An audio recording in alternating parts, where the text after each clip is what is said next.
దేవుని యొక్క వాక్యాన్ని మనము ధ్యానించేదానికి ముందుగా దేవుని యొక్క పరిశుద్ధ గ్రంథములో నుండి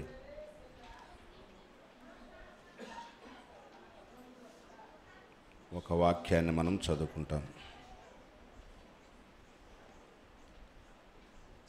మార్కు సువార్త 2వ అధ్యాయము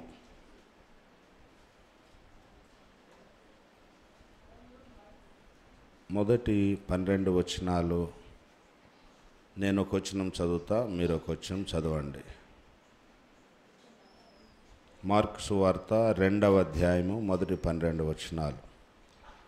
కొన్ని దినములైన పిమ్మట ఆయన మరలా కపెర్నహూములోనికి వచ్చెను. వినవచ్చినప్పుడు అనేకులు కూడి వచ్చిరి గనుక వాకిట నేను వారికి స్థలము లేకపోయాను. ఆయన వారికి వాక్యము బోధించుచుండగా కొందరు పక్షవాయువు గల ఒక మనిషిని 4 చేత మోయించుకొని ఆయన యొద్దకు తీసుకుని వచ్చిరి. వారు ఆయన యొద్దకు చేరలేక ఆయన ఉన్న చోటికి పైగా ఇంటి కప్పు విప్పి సందు చేసి పక్షవాయువు గల వారిని పరుపుతోనే దింపిరి. యేసు వారి విశ్వాసము చూచి, కుమారుడా, నీ పాపములు క్షమింపబడి ఉన్నవని పక్షవాయువు గల వానితో చెప్పెను. వారు, ఇతడు ఇట్లెందుకు చెప్పుచున్నాడు? దేవదూషణ చేయుచున్నాడు గదా. దేవుడొక్కడే తప్ప పాపమును క్షమింపగలవాడెవడని తమ హృదయములో ఆలోచించుకొనిరి.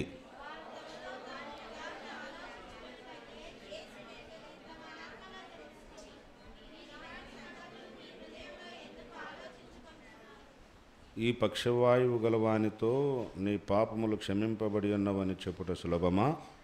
నీవు లేచి నీ పరుపెత్తుకొని నడువమని చెప్పుట సులభమా?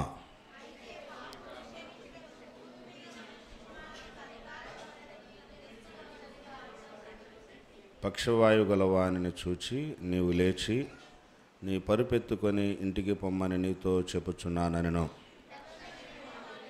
పరుపెత్తుకొని వారందరి ఎదుట నడిచిపోయిన గనుక వారందరూ విభ్రాంతి నుండి మనం ఇలాంటి కార్యములను ఎన్నడూ చూడలేదని చెప్పుకొనుచు దేవుని మహింపరిచిరి. ప్రభు సహాయం కొరకై చిన్న ప్రార్థన చేసుకుంటాం.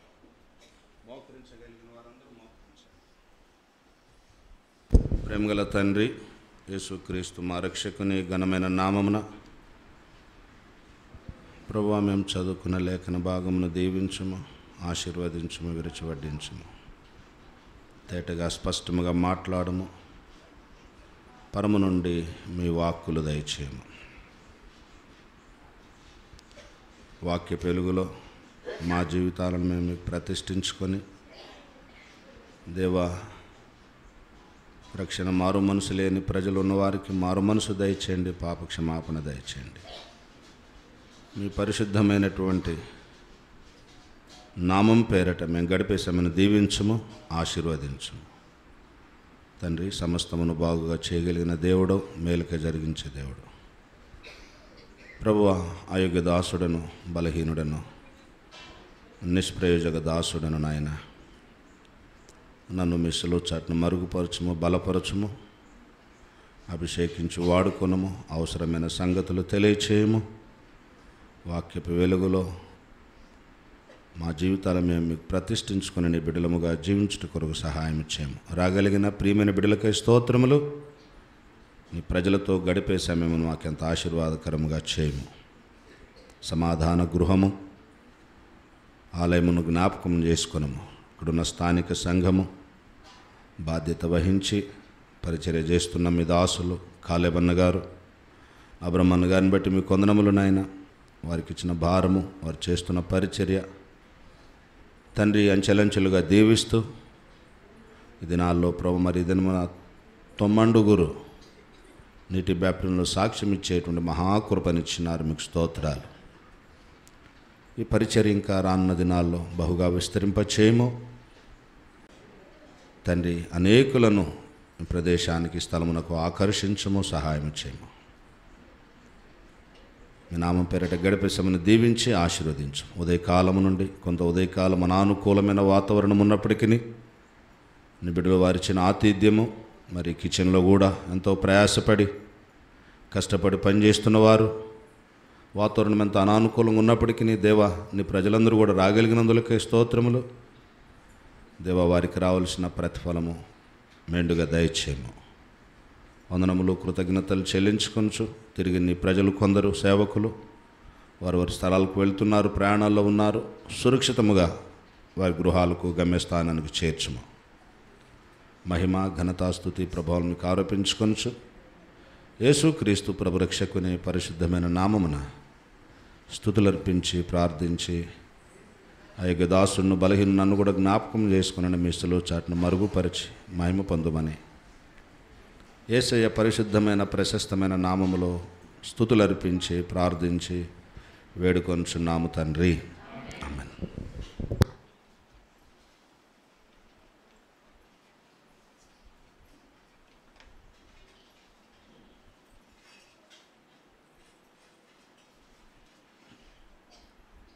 ప్రియులారా, మనం చదువుకున్నటువంటి ఈ భాగంలో మనకు ఒక గృహము కనబడుతూ ఉంది. అది కపెర్నహూములో ఉన్నటువంటి గృహం. యేసుక్రీస్తు ప్రభువారు కపెర్నహూములోనికి వచ్చినప్పుడు ఆ గృహానికి వచ్చినారు. అదే మనకు మొదటి వచనంలో రాయబడి ఉంది. కొన్ని దినములైన పిమ్మట ఆయన మరలా కపెర్నహూములోనికి వచ్చెను. ఆయన ఇంట ఉన్నాడని వినవచ్చినప్పుడు అనేకులు కూడి వచ్చిరు కనుక వాకిటి నేను వారికి స్థలము లేకపోయాను. మొదటిది కొన్ని సందర్భాలు మీకు జ్ఞాపకం చేస్తా. యేసు ప్రభువారు ఆ ఇంటిలోనికి వచ్చినారు. యేసుక్రీస్తు ప్రభువారు ఆ కపెర్నహూం అనే పట్టణంలోనికి వచ్చినప్పుడు ఆయన ఒక ఇంటిలోనికి వచ్చినట్లుగా ఇక్కడ రాయబడి ఉంది. ఈ దినాల్లో ప్రభువైన యేసుక్రీస్తు వారు మన గృహాలలో కూడా మన ఇండ్లలో కూడా అంత స్వాతంత్ర్యంగా స్వేచ్ఛగా రాగలుగుతున్నాడా? కపెర్నహూములోనికి వచ్చినప్పుడు యేసు ప్రభువారు ఆ ఇంటిలో ఆయన ప్రవేశించినారు. ఆయన ఆ ఇంటిలో ఉన్నారు. ఈ దినాన మన ప్రభువైన యేసుక్రీస్తు వారు మన గృహాలలో మన ఇండ్లలో ఆయన నివాసము చేయగలుగుతున్నాడా? లేదా మన ఇండ్లలో ఆయనకు స్థానం ఉందా? మన ఇండ్లలోనికి ఆయనను మనము చేర్చుకోగలుగుతున్నామా?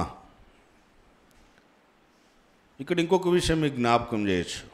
ఏంటిదంటే, ఆయన ఏ గృహములోనికి వచ్చినాడో ఆ గృహము యొక్క యజమాని పేరు, ఆ హౌస్ ఓనర్ పేరు ఉంది అక్కడ? లేదు. ఆ ఇంటి యజమాని యొక్క పేరు మరుగు చేయబడింది. ఆ ఇంటి యొక్క యజమానుని పేరు దాచబడింది. ఆ ఇంటి యొక్క యజమానుని పేరు మరి ఎంతగానో మరుగు చేయబడుతూ వచ్చింది. కారణం ఏంటంటే, యేసు ప్రభువారు ఎప్పుడైతే ఆ ఇంట్లోనికి వచ్చినారో మానవ సంబంధమైనటువంటి వ్యక్తి మరుగు చేయబడ్డాడు. ఆ యొక్క గృహము యొక్క యజమాని పేరు వ్రాయబడలా. ఇదంతా చాలా ప్రాముఖ్యమైనటువంటి సందర్భం. కాబట్టి యేసు ప్రభువారు మన గృహాల్లోనికి రావడం మనకెంతో ఆశీర్వాదం. మనం ఆహ్వానించాలి మన ప్రభువారిని. మనం మన ఇంటిలోనికి ఆహ్వానించాలి, మన గృహంలోనికి ఆహ్వానించాలి, మన ఇంట్లోనికి తీసుకొని రావాలి. యేసయ్యను మనము ఇన్వైట్ చేయాలి. యేసు ప్రభువుని ఆహ్వానించాలి. ప్రభువా మా ఇంట్లోనికి రా, ప్రభువా మా ఇంట్లోనికి రా. మనం ఎట్లున్నామంటే ఆయననే మాత్రం కూడా మనం మన ఇంట్లోనికి ఆహ్వానించం. ఒక వచనం చదువుతారా? మరలా ఇక్కడికి వస్తాం మనం. యోహాను సువార్త 7వ అధ్యాయము ఆఖరి వచనం చదవండి.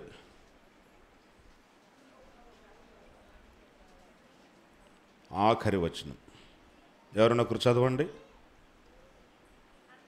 అంతటా ఎవరి ఇంటికి వారు వెళ్ళిరి. యేసు ఎక్కడికి? ఒలీవల కొండకు వెళ్ళాడు. చూశారండి, అప్పటి వరకు ఎన్నో అద్భుతాలు ఆశ్చర్యకార్యాలు చూసినారు. పిల్లలు మీరు ఎందుకు అటు ఇటు తిరుగుతున్నారు?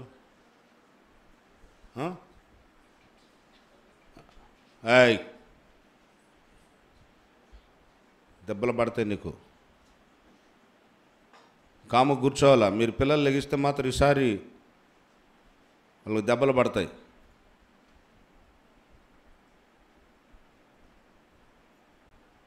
ఓ గాజు పురుగులాగా అటు ఇటు తిరుగుతూ ఉన్నారు. దేవుని మందిరంలోకి వచ్చిన తర్వాత వారిని కూర్చోబెట్టాలి, కాముగా మాట్లాడద్దని చెప్పాలా. పెద్దవారు వారిని కంట్రోల్ చేయాలి. సరే, ఇక్కడేం రాబడిందంటే అంతటా ఎవరి ఇంటికి వారు వెళ్ళారు. కానీ యేసయ్య మాత్రము ఒలీవల కొండకు వెళ్ళినాడు. అంటే ఇక్కడ మనం ఒక మాట ఏమర్థం చేసుకోవచ్చు అంటే, అందరికి కూడా ఏమున్నాయి? అందరికీ ఇళ్ళు ఉన్నాయి. ఎందుకండి వాళ్ళకున్న ఇల్లు? ఎందుకు ఆ ఇల్లు? ఉంటేమి లేకపోతేమి. కారణం, యేసయ్యను మా ఇంట్లోనికి రా ప్రభువా అననటువంటి ఆ వ్యక్తికి గృహం ఉంటే ఉండకపోతేమి. అవునా కదా? దేనికి 10 అంతస్తుల మేడ? ఎందుకు 5 అంతస్తుల మేడ? దేవుడి ద్వారా వచ్చే మేలులు, అద్భుతాలు, ఆశ్చర్య కార్యాలు అన్నీ అనుభవించినావు. సాయంకాలం అయింది, యేసయ్య భోజనం పెట్టుంటాడు, అది కూడా తిన్నావు. తిని మూతి తుడుచుకొని దులిపేసుకొని కాముగా నీ ఇంటికి నువ్వు వెళ్ళిపోయినావు. ఎంత ద్రోహం ఇది! ఏ ఒక్క వ్యక్తి అయినా, ఏ ఒక్కడైనా, అక్కడ పరిశుద్ధాత్మ ఎందుకు రాసినాడంటే, అంతటా ఎవరి ఇంటికి వారు వెళ్ళిపోయినారు అంటే అందరూ వెళ్ళిపోతూ ఉంటుంటే యేసయ్య నిలబడి చూశాడు. అక్కడ ఒకరి తర్వాత ఒకళ్ళు, ఒకరి తర్వాత ఒకళ్ళు, ఒకరి తర్వాత ఆఖరికి ఎవరు మిగిలారు? యేసయ్య మిగిలారు. యేసయ్యకి ఇల్లు ఉందా? యేసయ్యకి ఇల్లు ఉందా? చెప్పరండి, తెలుగు అర్థం కావట్లేదు. యేసయ్యకు ఇల్లు ఉందా లేదా? లేదు. మీకు ఇల్లు ఉందా లేదా? ఉంది. అమ్మ సామాన్యంగా ఉండవు మళ్ళీ ఇల్లు. మనకి ఇల్లు ఉన్నాయి, యేసయ్యకి ఏమి లేదు? ఇల్లు లేదు. అబ్రహాముకి ఇల్లు ఉందా లేదా? మన ఉదయకాలం అబ్రహాం గురించి కొన్ని సందర్భాలు చూసినాం. అబ్రహాముకి ఇల్లు ఉందా లేదా? అబ్రహాం చెప్పరండి, అబ్రహాం ఇల్లు కట్టుకున్నాడా లేదా? ఏముంది అబ్రహాముకు? గుడారం. గుడారం అంటే ఒక టెంట్, చిన్నది, మామూలుగా రోడ్ల మీద వేసుకుంటారు చూడండి. లోతుకి ఇల్లు ఉందా లేదా? లోతుకు చెప్పరండి, లోతుకు ఇల్లు ఉందా లేదా? చూశారు మీరు? చూసారా? ఎక్కడుంది లోతుకు ఇల్లు?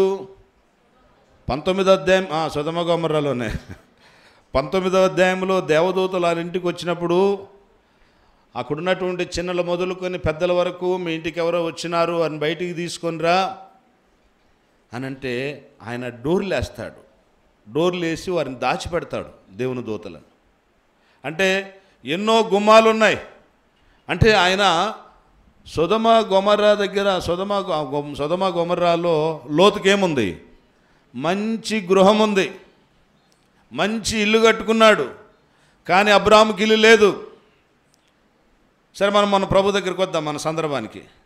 అంతటా ఎవరి ఇంటికి వారు వెళ్ళారు. యేసు మాత్రము ఒలీవల కొండకు వెళ్ళినాడు. యేసు ప్రభు వారికి ఇల్లు లేదు. ఏ ఒక్క వ్యక్తి కూడా ప్రభువుని ఆహ్వానించలేదు. ఏ ఒక్క వ్యక్తి కూడా యేసు ప్రభువా మా ఇంటికి రానాయనా, యేసు ప్రభువా మా గృహంలోనికి రా తండ్రి, యేసు ప్రభువా మా ఇంటిలో ఉండు, మా ఇంటికి రా అని ఎవరు, ఏ ఒక్కరు కూడా ప్రభువుని ఏం చేయాల? ఆహ్వానించలా. ప్రభువును ఆహ్వానించలేదు. ప్రభు ఎంత బాధపడి ఉంటారండి. ప్రభువారు మాత్రం అందరూ వెళ్ళిపోయిన తర్వాత ప్రభు ఎక్కడికి వెళ్ళాడు? ఒలీవల కొండకు వెళ్ళాడు.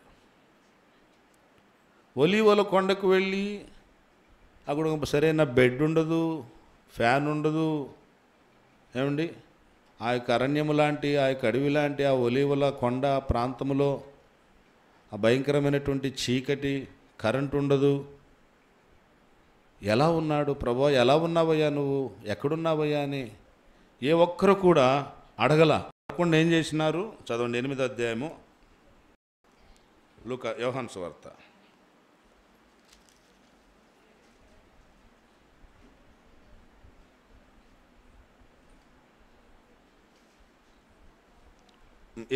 మొదటి వచనము, 2వ వచనం.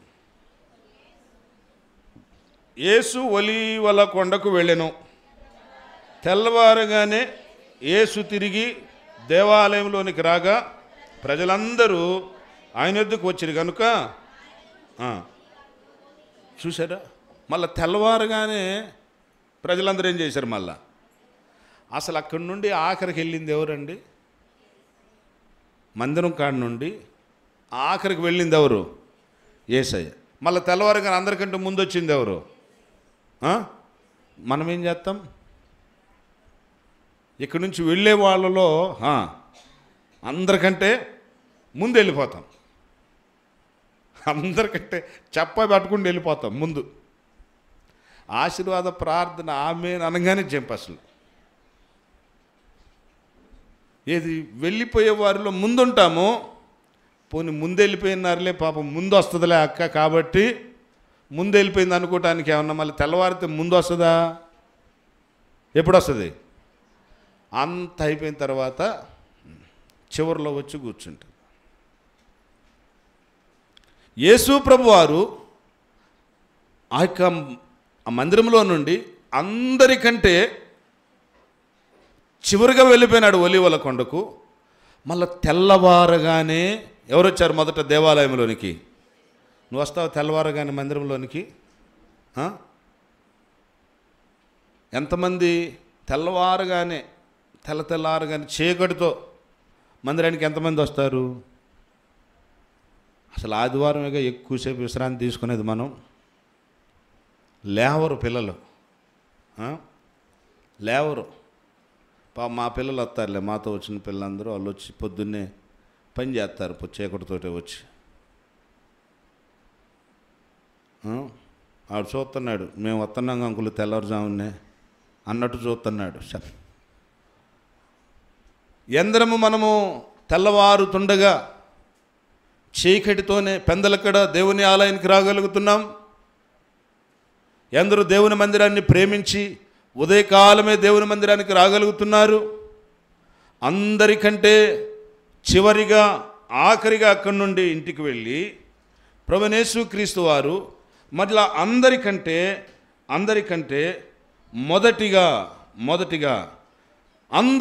మొదటిగా వచ్చినారు. ఇది నాన్న ప్రియులారా, దేవుని మందిరము నుండి వెళ్ళే వారిలో మొదటిగా వెళతావు, మందిరానికి వచ్చే వారిలో చివరిగా వస్తాం. కానీ యేసు ప్రభువారు ఆ దేవాలయము నుండి అందరూ వెళ్ళిపోయిన దాకా అంతటా ఎవరి ఇంటికి వారు వెళ్ళిరి.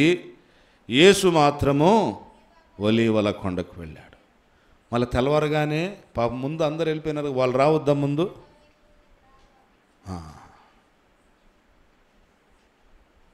మనం అనేక పర్యాయాలు దేవుని మందిరానికి పెందలకడ రాలేం. పెందలకడ వచ్చేదానికి మనం ఇష్టపడం. పెందలకడ వచ్చేదానికి మనం పట్టించుకోం. ఎప్పుడో జాగ్రత్త ప్రియులారా, ఒక దినం వస్తుంది, కొన్ని పరిస్థితులు వస్తాయి, దేవుని మందిరాన్ని వదిలిపెట్టి పోలేనటువంటి పరిస్థితులు తెస్తాడు దేవుడు. అది రికార్డ్ చేస్తున్నారు, లైవ్ అన్నది రికార్డింగ్, లైవ్ కాదుగా. ఏమైనా కట్ చేస్తారు తర్వాత? సరే.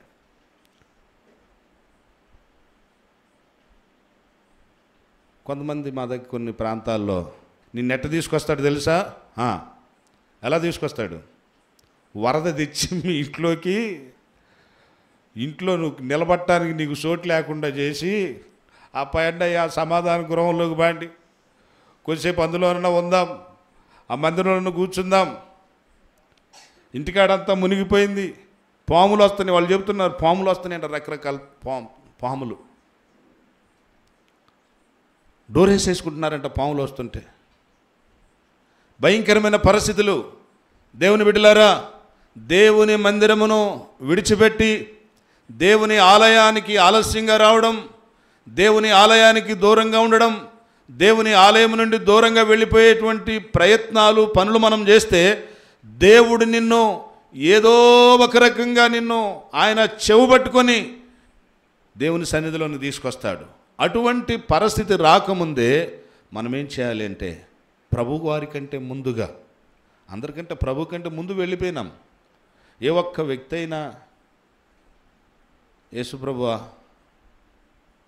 నువ్వు ఎక్కడికి వెళ్తావు నాయన, మా ఇంటికి రా అని కానీ అనుంటే వాళ్ళ పేరు అక్కడ ఖచ్చితంగా రాసి ఉండేది. పరిశుద్ధ గ్రంథములో వాళ్ళ పేరు ఖచ్చితంగా రాసి ఉండేవాళ్ళు. పరిశుద్ధాత్మ దేవుడు రాసి ఉంచేవారు.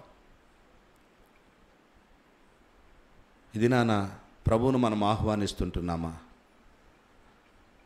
ప్రభువును మనము మన ఇంటిలోనికి, మన గృహములోనికి మనం ఆహ్వానిస్తున్నామా? చాలా సంతోషం. దేవుణ్ణి ఆహ్వానించినటువంటి గృహము, దేవునికి ప్రాధాన్యత లేనటువంటి గృహం దేని కొరకండి? మా గ్రామంలో ఒక ఆయన ఉన్నాడు. మా నాన్నగారి కంటే కొద్దిగా పెద్ద ఆయనే, కానీ చదువులో కానీ జ్ఞానంలో కానీ ఆయనే, మా నాన్నే చాలా చదువుకున్నాడు, మా నాన్న ఎక్కువ జ్ఞానం గలవాడు. కానీ ఆయన ఏం చేసినాడంటే అతి తక్కువ కాలంలో ఎక్కువ ఆస్తి సంపాదించాడు. ఒక దినాన నేను మా అన్నయ్య వెళ్ళి అడిగాం, ఆయన వరుసకు పెదనాన్న అవుతాడు. పెదనాయన, మా నాన్నకంటే చదువు ఎక్కువ లేదు నీకు, మా నాన్నకంటే జ్ఞానం ఎక్కువ లేదు నీకు, కానీ మా నాన్నకంటే నువ్వు ఎక్కువ ఎలా సంపాదించావనంటే, ఆయన ఏమన్నాడు తెలుసా? నా వైపు చూడండి, ఇట్లా అన్నాడు. అంటే ఎలా సంపాదించాను నేను? నా యొక్క తెలివితేటలు, నా జ్ఞానము ఉపయోగించి సంపాదించాను అన్నాడు.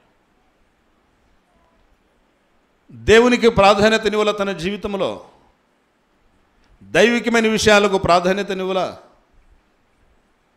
ఆధ్యాత్మికమైన విషయాలకు ప్రాధాన్యతనివ్వల, దేవుని కొరకు తనేమీ ఖర్చు చేయలా. నేను ధైర్యంగా చెప్పగలను. అంటే మీరు అపార్థం చేసుకోవద్దు, మంచిగా అర్థం చేసుకోండి.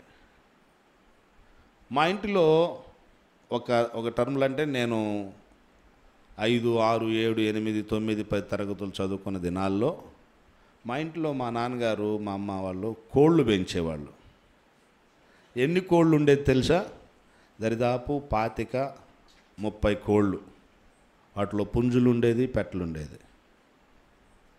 ఇంకో మాట నేను ధైర్యంగా చెబుతా, ఏ ఒక్క కోడి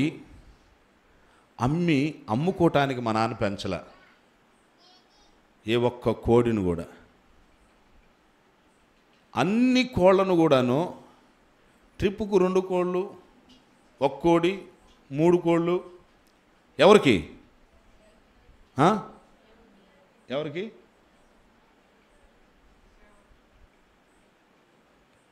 ఎవరికి తెలుసా? మా దినాలు మా గ్రామంలో కనీసం నెలలో ఒక 2 స్పెషల్ మీటింగ్లు పెట్టేవాడు. తిమోతి అంకుల్ అప్పుడు ఖమ్మంలో మంచి ముమ్మరంగా పరిచర్య చేస్తున్నారు దైవజనుడు. ఒక్కొక్క నెలలో 2 సార్లు 2 మీటింగులు, 2 రోజులు అలా పెడుతుంటే, ఇక వచ్చిన సేవకులకి, ఖమ్మం నుండి వచ్చిన పెద్దవాళ్ళకి, తిమోతి అంకులకి, వాళ్ళందరికీ ట్రిప్పుకు 2 కోళ్ళు, 3 కోళ్ళు, 2 కోళ్ళు కేవలము వారి కొరకే పెంచేవాడు మా ఇంట్లో కోళ్ళు. ఎందుకు నాయన ఇన్ని కోళ్ళు, వీళ్ళంతా రోత కొన్ని అటు ఇటు తిరగలేకపోతుండే. రేపు అంకులు వస్తారు, చావుకుడు అంకులు వస్తారు, తిమోతి అంకులు వస్తారు, గుడాంటి వస్తుంది, అంకులతో పాటు చాలామంది వస్తారు. వాళ్ళందరికీ మనం ప్రియులారా, నా తలంపు ఏంటంటే, ఎంతమంది దైవజనులు మా ఇంట్లో సేద తీరారంటే అంతమంది దైవ సేవకులు. కారణం ఏంటిదండి? ఎందుకు చెప్తానంటే, మనకు గృహం ఉండగానే సరిపోలా, కోళ్ళు ఉండగానే సరిపోలా, ఇల్లు ఉండగానే సరిపోలా. ఆ ఇల్లు ఉన్నందుకు దేవునికి, దేవుని బిడ్డలకు, దేవుని ప్రజలకు ఏమైనా గృహాన్ని ఉపయోగిస్తున్నావా అని, ఉపయోగపడుతుందా ఇల్లు? ఇల్లు ఉపయోగపడని ఇల్లు దేనికండి? ఏనాడు దేవుని బిడ్డలను పిలిచి ప్రార్థన పెట్టని గృహం, ఏనాడు దేవుని బిడ్డలను ఆహ్వానించని గృహము, ఏ దినాన దేవుని ప్రజల ఇంటిలోనికి తీసుకుని వెళ్ళనటువంటి నీ గృహం, దానిలో దేవుడు ఎలా ఉంటాడు? దేవుడు ఎలా నివసిస్తాడు? కాబట్టి మనకు విషయాన్ని నేర్చుకుంటాం. మన యొక్క గృహాలలోనికి, రెండవది మన యొక్క హృదయం అనేటువంటి గృహాలలోకి ఏం చేయాలి? మన ప్రభువారిని ఆహ్వానించాలి. ఆ రీతిగా యేసు ప్రభువారు మార్కు సువార్త 2వ అధ్యాయంలో ఉన్నటువంటి ఆ గృహంలోనికి వచ్చినారు. తర్వాత ఏం జరుగుతూ వచ్చింది? రండి, మార్కు సువార్త 2వ అధ్యాయం.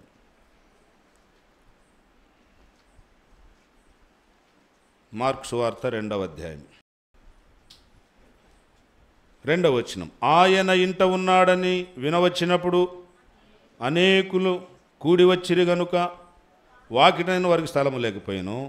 ఆయన వారికి వాక్యము బోధించుచుండగా, ఇంకొక విషయం ఇక్కడ, ఆ ఇంట్లో ఏముంది? వాక్యమును బోధిస్తూ ఉన్నాడు ప్రభువారు. అంటే ఆ ఇంటిలో దేవుని వాక్యం ఉంది, ఆ ఇంటిలో వాక్యం ఉంది. ఈ దినాన మన ఇంటిలో వాక్యం ఉందా? వాక్య పటాలు ఉన్నాయా? ఇలాంటి వాక్యములు దేవునికి వాల్ టెక్స్ట్లో ఉన్నాయా? మన ఇంట్లో ఉన్నాయండి. ఇంట్లోకి రాగానే ఏం కనపడుద్ది? మొదట పెద్ద దయ్యం కనపడుద్ది, డెవిలేది. ఏంటిది ఆ దయ్యం పేరు చెప్పండి? బాగా చెప్పారు. పెద్ద దయ్యాలు పెట్టుకుంటున్నారు విశ్వాసులు కూడా. ఇంకెటువంటి పెద్ద దయ్యాలంటే, నాకని మా దగ్గర ఒక విశ్వాస ఇంటికి వెళ్తే వాళ్ళ ఇంటిలో ఒక పెద్ద స్క్రీన్ టేబుల్ అంత ఉంది, అది కొద్ది పొడవు తక్కువ ఉంటుంది. నేనన్న వాళ్ళతో, మీరు దాంట్లోనే పడుకొని కూడా చూడొచ్చు అనుకుంటా టీవీ, అంత పెద్ద టీవీ. ప్రియులారా, అవి కాదు మన గృహాల్లో మనం చూడవలసింది వాక్యము, దేవుని వాక్యం.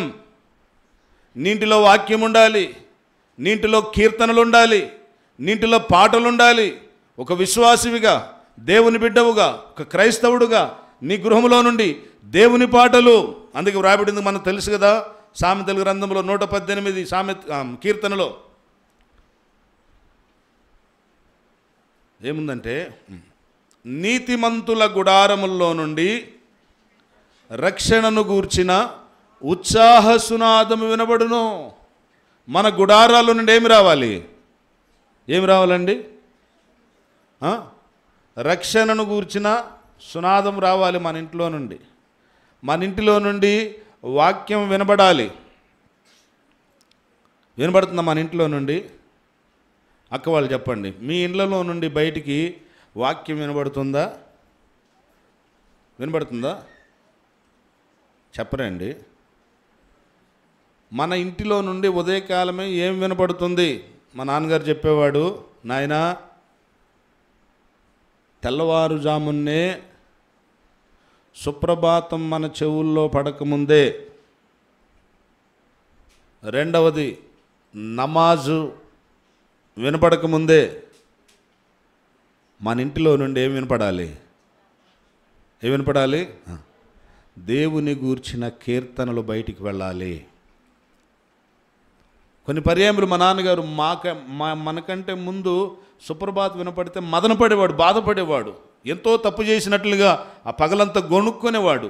అయ్యో, ఈరోజు సుప్రభాతం ముందు వినపడింది మన పాట కంటే, అయ్యో నమాజు ముందు వినపడింది మన పాట కంటే అని మదనపడేవాడు. ఇది మన గృహాల్లో దేవుని వాక్యం, రక్షణను గూర్చిన ఉత్సాహ సునాదం, దేవుని గూర్చిన పాటలు, దేవుని గూర్చిన కీర్తనలు, దేవుని గూర్చినటువంటి మాటలు మన ఇండ్లలో నుండి వినిపించాలి.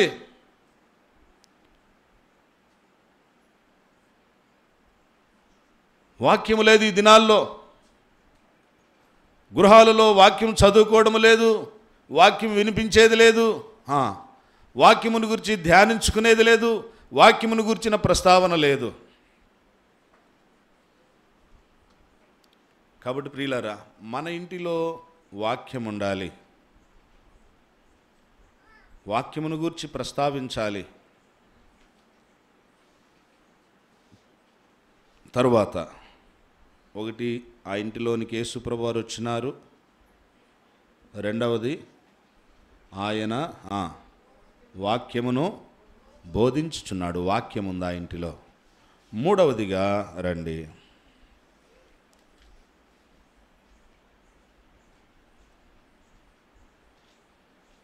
3వ వచనం నుండి, కొందరు పక్షవాయువు గల మనిషిని నలుగురి చేత మోయించుకొని ఆయన యొద్దకు తీసుకుని వచ్చిరి. చాలామంది కూడి ఉన్నందున వారు ఆయన యొద్దకు చేరలేక ఆయన ఉన్న చోటికి పైగా ఇంటి కప్పు విప్పి సందు చేసి పక్షవాయువు గల వారిని పరుపుతోనే దింపిరి. ఎక్కడికి దింపినారు? ఇల్లు పగలగొట్టి పైన పెంకులోటి తీసేసి ఆయన్ని సమాధిలోకి దించినట్టు దించారు. దించితే యేసు ప్రభువారు 5వ వచనం, యేసు వారి విశ్వాసము చూచి, కుమారుడా, నీ పాపములు క్షమింపబడి ఉన్నవని పక్షవాయువు గలవానితో చెప్పెను. యేసు ప్రభువారు ఏం చెప్తున్నారు అంటే, ఆ పక్షవాయువు గలవానితో ఏమంటున్నారంటే, కుమారుడా, నీ పాపములు క్షమింపబడి ఉన్నవి, నీ పాపములు క్షమింపబడి ఉన్నవి. ఇది నాన్న యేసు క్రీస్తు ప్రభువారు ఈ లోకములోనికి దేని నిమిత్తం వచ్చినారు అంటే, సర్వ మానవాళి యొక్క పాపములు క్షమించుట కొరకు ఈ లోకానికి వచ్చినారు. ఆయన మన యొక్క దోషములు, మన అపరాధములు, మన పాపములను పరిహరించుట కొరకు యేసు ప్రభువారు ఈ లోకానికి వచ్చినారు. ఆయన తండ్రిని, కుడిపార్శ్వమును, దేవదూతలను, పొగడ్తలను, ఆరాధనను విడిచిపెట్టి ఆ దేవాది దేవుడు మనందరి కొరకై తన్ను తాను తగ్గించుకొని దీనుడైపోయి ఈ లోకానికి ఎందుకు వచ్చినారు అంటే, మన పాపములను క్షమించుట కొరకు. వాస్తవానికి అక్కడ వచ్చింది పక్షవాయువు కలిగిన వ్యక్తి, శరీర సంబంధమైనటువంటి జబ్బుతో ఉన్న వ్యక్తి, శరీర సంబంధమైన రోగముతో ఉన్న వ్యక్తి. కానీ యేసు ప్రభువారు ఏం చూస్తున్నారు? నీ పక్షవాతము నుండి నువ్వు విడుదల పొందు, నీ రోగము నయమైంది పోని అనడంలా. ఇది నన్ను ఎంతోమంది పాస్టర్లు, ఎంతోమంది మరి వారు ఏం చేస్తున్నారంటే, ఏం మీటింగులు పెడుతున్నారు? స్వస్థత ప్రార్థనలు, సువార్త స్వస్థత కూడికలు, స్వస్థత వారము, స్వస్థత కూడికలు. ఎంత మాయ, ఎంత అబద్ధం. ఒక్కొక్క ఆయన చెప్తాడు, ప్రార్థనకు వచ్చినటువంటి వారిని ఒక సహోదరితో అంటున్నాడు, ఆయన పాము బుసలు కొట్టినట్టు బుసలు కొడతా ఇట్ట ఊపుకుంటా, చెయ్యి మైకు నూపుకుంటా అంటున్నాడు, నీకు వచ్చే సంవత్సరానికి నీ ఇంటి ముందు ఒక తెల్ల బిల్డింగ్ కనపడుతుంది అంటున్నాడు. ఆమెకంటే ఒక బిల్డింగ్ కనపడుతుందంట ఆయనకి. అంత మాత్రమే కాదు, ఆ బిల్డింగ్ ఎదురుగా ఒక తెల్ల కారు ఉంది అక్కడ, దేవుడు నీకు తెల్ల కారు ఇస్తున్నాడు. అంత మాత్రమే కాదు, నీ గర్భం పండుతుంది, నీ గర్భంలో నాకు కుమారుడు కనబడుతున్నాడు. ఏమి ఇవే అండి దీని కొరక? ఈ రోజుల్లో సేవకులు కూడా, అంటే నేను సేవకునే ఉండి చెప్పకూడదు కానీ, ఎంతోమంది పాస్టర్లు అనబడినటువంటి వారు ఎన్నో మోసపూరితమైనటువంటి మాటలు. మనం చెప్పవలసింది దేవుని వాక్యము, పాప క్షమాపణ, పరలోక రాజ్యమును గురించి బోధించాలి.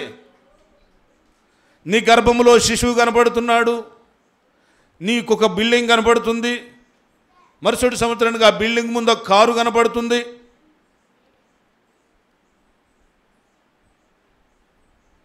ఎన్ని అబద్ధపు మాటలు పిల్లలు! ఇవి కాదు, దీని కొరకు కాదు. స్వస్థత వరములు, స్వస్థత కూడికలు. భక్త సింగ్ గారు ప్రార్థన చేస్తే ఎటువంటి జబ్బైనా తగ్గిపోయేదంట.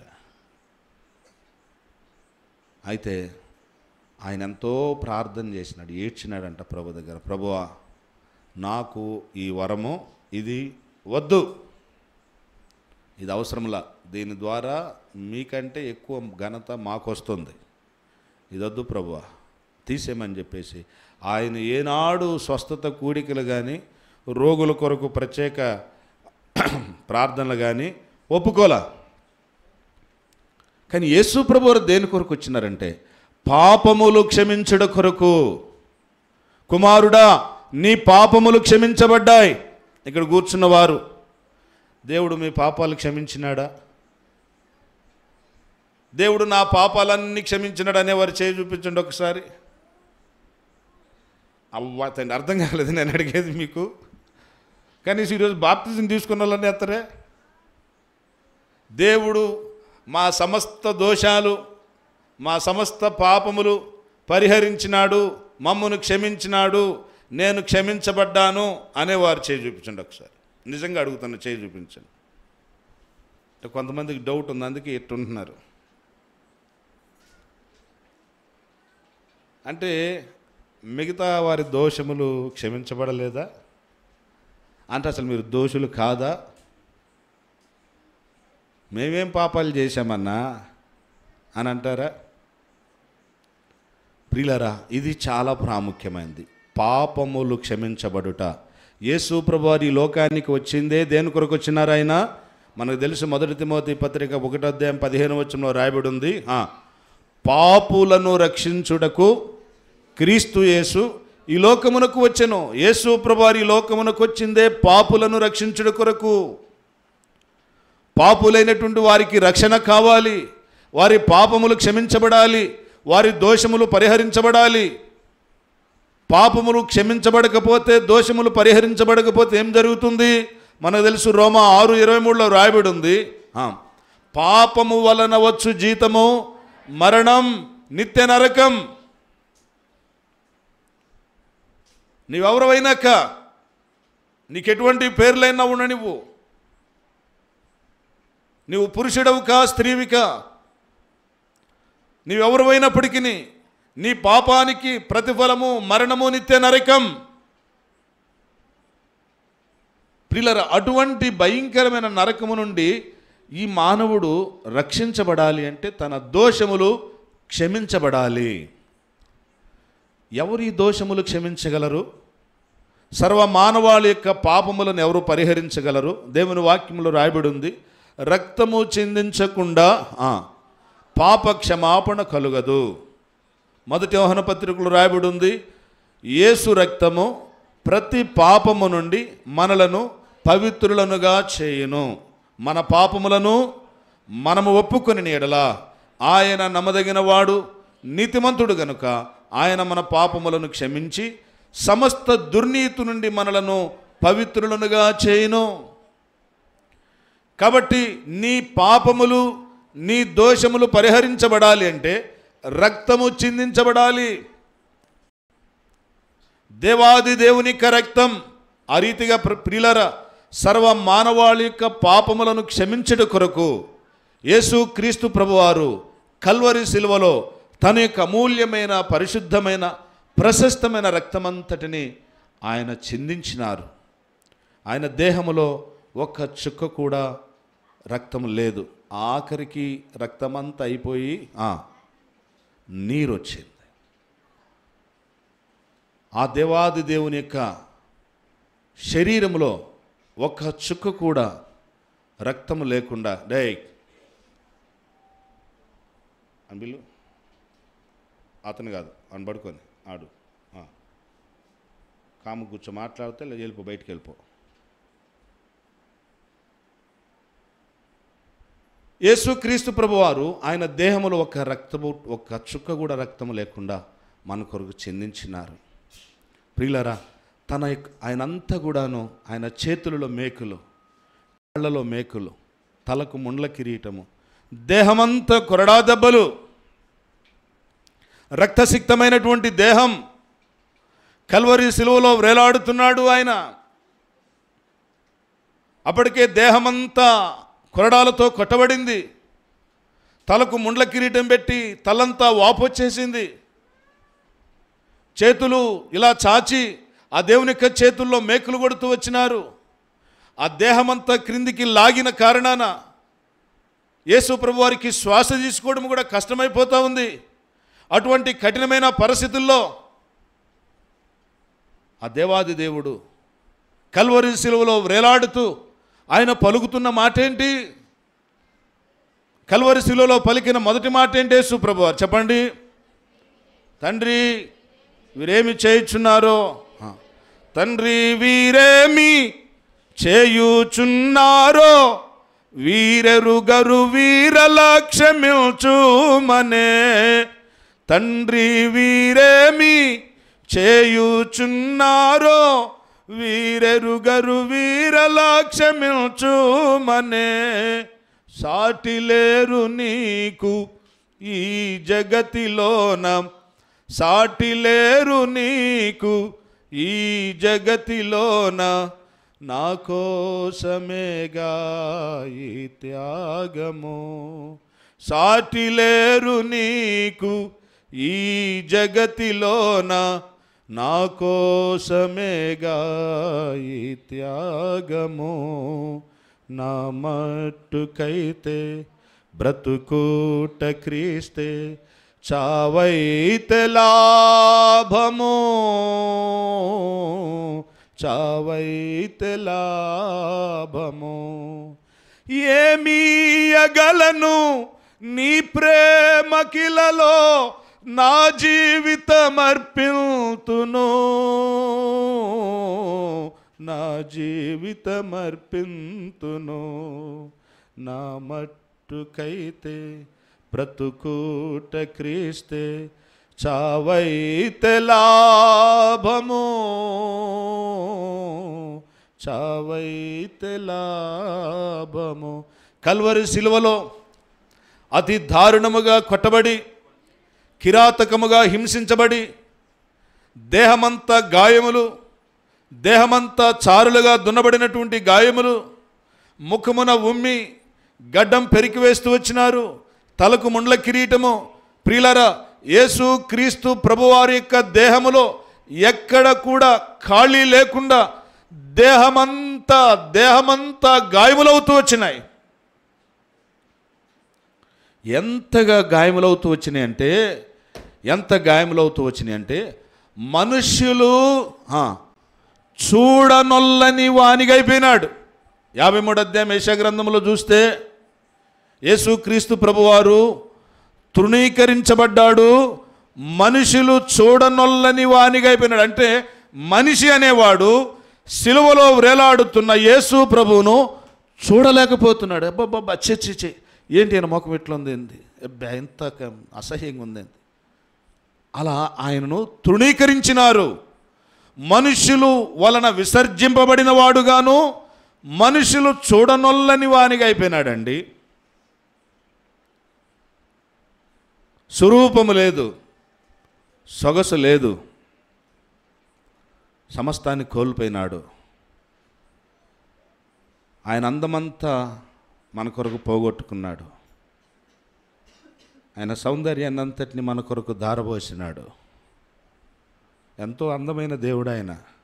షూలమీతిని అడిగితే అంటుంది, షూలమీతి, వేరు ప్రియుని కంటే నీ ప్రియుని విశేషమేంటి? మాకు ప్రియులు ఉన్నారు, మాకు భర్తలు ఉన్నారు. మా భర్తల కంటే ఏంటి నీ భర్త గొప్పతనం ఏంటి అనంటే, షూలమీతి తన ప్రియుని గురించి ఎంత చక్కగా వర్ణిస్తుంది. ధవళ వర్ణుడు రత్న వర్ణుండు నా ప్రియుడు, అవని 10,000 అతి శ్రేష్ఠుడతండు. ధవళ వర్ణుడు రత్న వర్ణుండు నా ప్రియుడు, అవని 10,000 అతి శ్రేష్ఠుడతండు.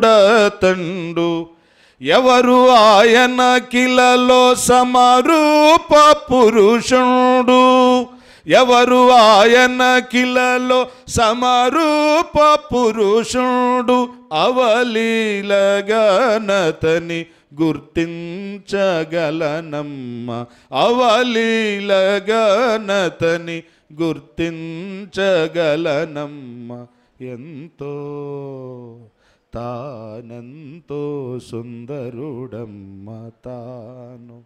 నా భర్త ఎంతో సుందరుడు, ధవళవర్ణుడు, రత్నవర్ణుడు, 10,000 మందిలతి కాంక్షణీయుడు. ఆయన యొక్క పెదవులు, ఆయన యొక్క కనులు, ఆయన యొక్క చెంపలు, ఆయన యొక్క ముక్కు, ఆయన యొక్క పలువరుస దేవుని యొక్క తన ప్రియుని యొక్క అందాన్ని గురించి షోలమెత్తి వర్ణిస్తూ ఉంటుంటే వర్ణనాతీతమైనటువంటి అందమైనటువంటి దేవుడు. పాలతో కడిగిన నయనాలు కలవాడు, విలువగు రతనాల వలె పొదగిన కనులు. పాలతో కడిగిన నయనాలు కలవాడు, విలువగు రతనాల వలె పొదగిన కనులు. కలుషము కడిగిన కమలాలు కనుదోయు, కలుషము కడిగిన కమలాలు కనుదోయు. విలువైన చూపొసగే వరమేరి తనయుండు, విలువైన చూపొసగే వరమేరి తనయుండు. ఎంతో తానెంతో సుందరుడమ్మ తాను. ఎంతో సుందరుడు, అందమైన దేవుడు, సౌందర్యమైన దేవుడు. అసలు యూదులే ఎంతో అందంగా ఉంటారండి, వారి స్ట్రక్చరు. నేను ఒక యూదుడిని చూశా. ఒక యూదుడిని నేను చదువుకునేటువంటి దినాల్లో ఖమ్మం వచ్చాడు, సిఎస్ఐ వాళ్ళు పిలిపించారు ఒక యూదుడిని. ఎలా ఉన్నాడు తెలుసా? మేమందరం కూడా ఇలా చూస్తున్నాం, మన ఇండియన్స్ అంతా, అంటే ఆ ఖమ్మంలో ఉన్న వాళ్ళందరూ ఇలా చూస్తున్నారు. ఆయన రైల్వే స్టేషన్లో ట్రైన్ కొరకు వెయిట్ చేస్తూ ఉంటుంటే ఇలా చూస్తున్నారు. అందరికంటే ఎత్తుకున్నాడు, ముఖమంతా వైట్, అదొక రకమైన తెలుపు, పింక్ కలర్లో పింక్ మిక్స్ అయి ఉంది ఆయన ముఖం. చూస్తుంటే అందంగా కనపడుతున్నాడు. కొద్దిసేపు సింహం ముఖం చూసినట్టు భయం అవుతుంది. నేను నిజంగా చూశానండి. కొద్దిసేపు చక్కగా తెల్లగా అందంగా మంచిగా కనపడుతున్నాడు.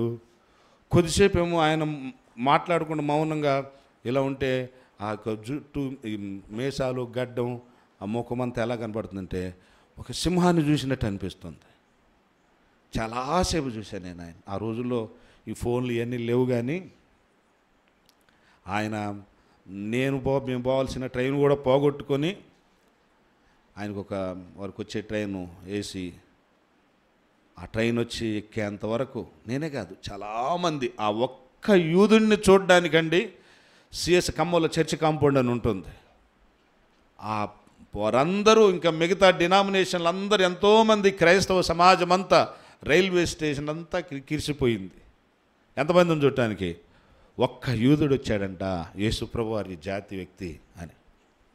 ఎంత సౌందర్యంగా ఉన్నాడు, ఎంత అందం. ఒక సామాన్యమైనటువంటి ఈ దినాలు జన్మించిన సామాన్యమైన యూదుడు ఎలా ఉంటే యేసయ్య ఎలా ఉండాలండి? పాపము లేకుండా జన్మించిన దేవుడు, వరపుత్రుడు, దోషము లేకుండా జన్మించిన దేవుడు. ఆయన దేహములో కానీ, ఆయన రక్తములో కానీ, ఆయన జన్మలో కానీ, ఆయన క్రియలలో కానీ, ఆయన మాటలలో కానీ పాపము లేకుండా పవిత్రత,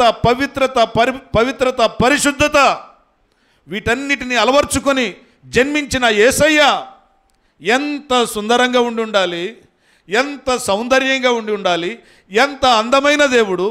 ఏ వ్యక్తి ఆయనను వర్ణించగలడు ఆయన అందాన్ని? అటువంటి అందమైనటువంటి సౌందర్యవంతుడైనటువంటి దేవుడు నీ నా దోషములను పరిహరించుట కొరకు, నీ నా పాపాలను క్షమించుట కొరకు, మనకు పాప పరిహారము చేయుట కొరకు ఆయన తన అందాన్ని కోల్పోయినాడు, పోగొట్టుకున్నాడు, అందవిహీనుడైపోయినాడు. స్వరూపం లేదు, సొగసు లేదు, అంత అందమైన దేవుడు మనందరి కొరకు కల్వరి శిలువలో స్వరూపమైన సొగసైన లేదు, దుఃఖభరితుడాయెను. స్వరూపమైన సొగసైన లేదు, దుఃఖభరితుడాయెను. వ్యాధిగ్రస్తుడుగా వ్యాకులమందెన్ వీక్షించి త్రిప్పిరి ముఖముల్. వ్యాధిగ్రస్తుడుగా వ్యాకులమందెన్ వీక్షించి త్రిప్పిరి ముఖముల్. గాయములన్ నా కొరకై పొందేను క్రీస్తు ప్రభు. గాయములన్ నా కొరకై పొందేను క్రీస్తు ప్రభు. ఈ ప్రేమగల రక్షకుడు, పరిశుద్ధుడైన దేవుడు తన అందమంతటిని, తన సౌందర్యమంతటిని, తన సొగసంతటిని, తన స్వరూపమంతటిని కోల్పోయినాడు, పోగొట్టుకున్నాడు. అందము లేకుండా అయిపోయినాడు, గాయాల పాలైనాడు, దెబ్బల పాలైపోయినాడు. ముఖాన్ని చూడలేకపోతున్నాం. ఉమ్మి వేసినారండి ముఖం మీద. తట్టుకోగలవా నీవు? కావలసి దరిదాపు 200 మంది రోమా సైనికులు యేసు ప్రభువారి యొక్క ముఖం మీద వారికి రాకపోయినా ఉమ్మేసి ఇంకా ఉమ్మి రాకపోయినా రప్పించుకొని మరి నేరుగా ముఖాముఖిగా యేసు ప్రభువారి ముఖం మీద ఉమ్మేస్తే ఏ మనుషుడు సహించుకుంటాడండి? ఏ వ్యక్తి తట్టుకోగలడు? ఏ వ్యక్తి ఓర్చుకుంటాడు? వారు ఉమ్మేస్తుంటే యేసయ్య పెదాల మీద పడి ఉంటుంది అనుకోండి, ఊహించండి. యేసుప్రభువారు నాలుక బయటికి అన్నారేమో. యేసుప్రభువారు పెదాల మీద ఉమ్మి పడింది, ఆయన కండ్ల మీద, ఆయన నాసిక రంధ్రాల దగ్గర. ఒకవేళ ఆయన ఇలా తుడుచుకుంటున్నాడా? లేకపోతే ఒక్కసారి ఊహించండి. మనకు జరుగుతున్నట్లుగా ఊహించండి. నీ ఉమ్మి నువ్వు ప్రక్క కూసుకుంటే కొద్దిగా ఏమైనా నీ చేతుల మీద పడితేనే నీకు ఎట్లా ఉంటుంది? ఎంత కంపరంగా ఉంటుంది. ఇది నా ఉమ్మేలే అయితే తీసుకుంటామండి.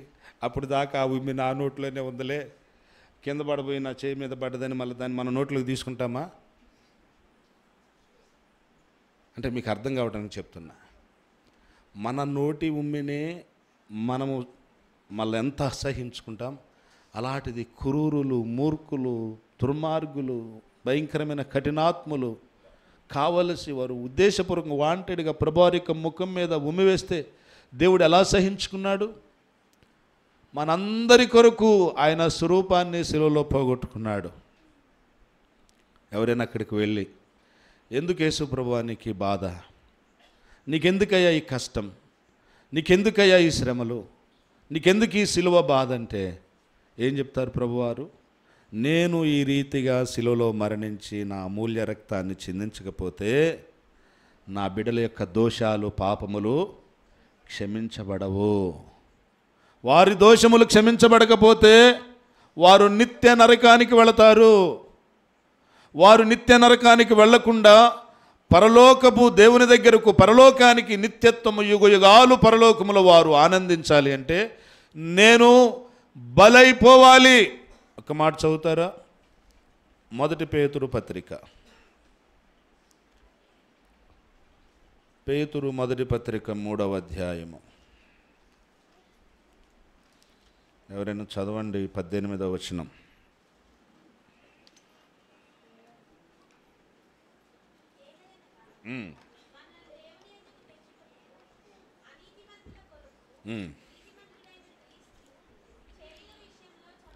చాలు.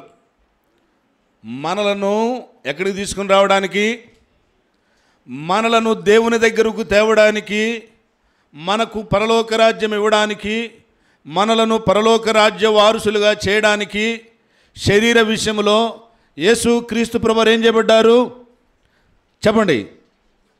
చంపబడి.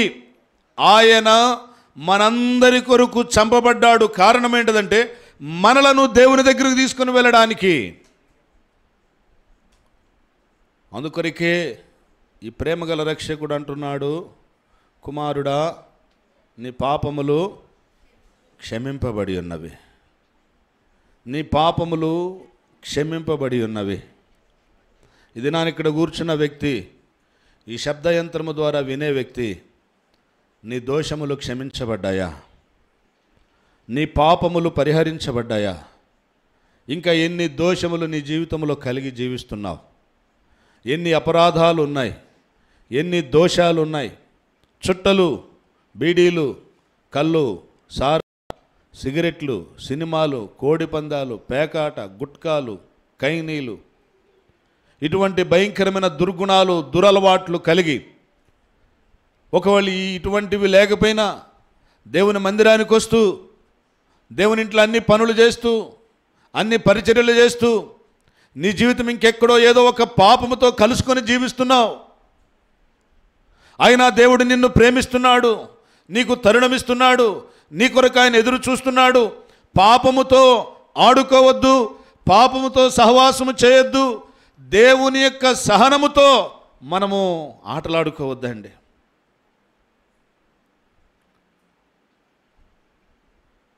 ఎంతకాలం ఇంకా పాపములో కొనసాగుతావు? ఎంతకాలం పాపివిగా జీవిస్తావు? ఎంతకాలము నీ జీవితంలో పాపాన్ని దాచిపెట్టుకుంటావు? ఎంతకాలము ఎంతకాలము ఎంతకాలము 4వ కీర్తన 4వ కీర్తన నరులారా 2వ వచనం చదవండి ఎవరైనా ఒకరు.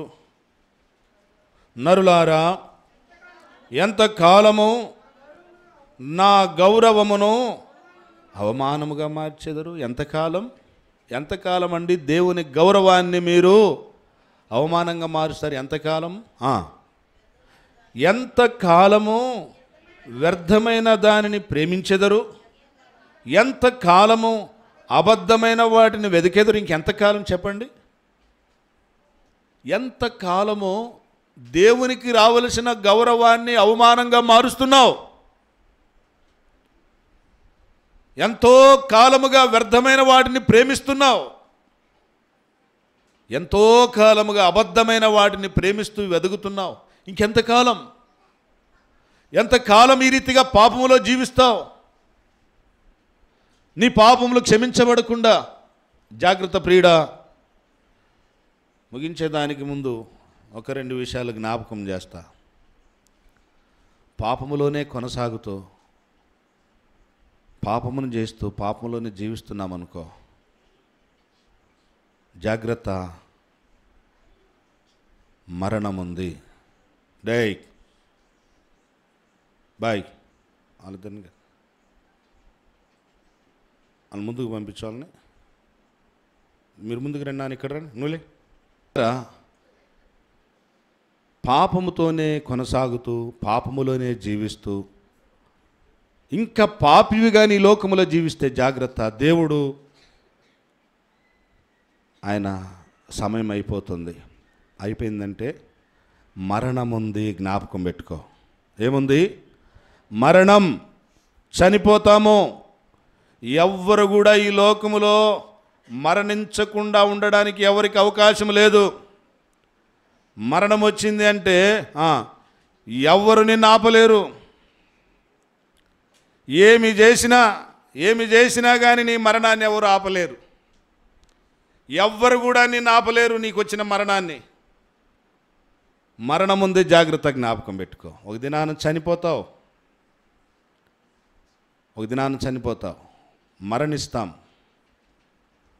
మరణిస్తాం చెప్తున్నా. ఒక దినాన్ని ఈ లోకయాత్ర మనం ముగించాలి, చనిపోవాలి.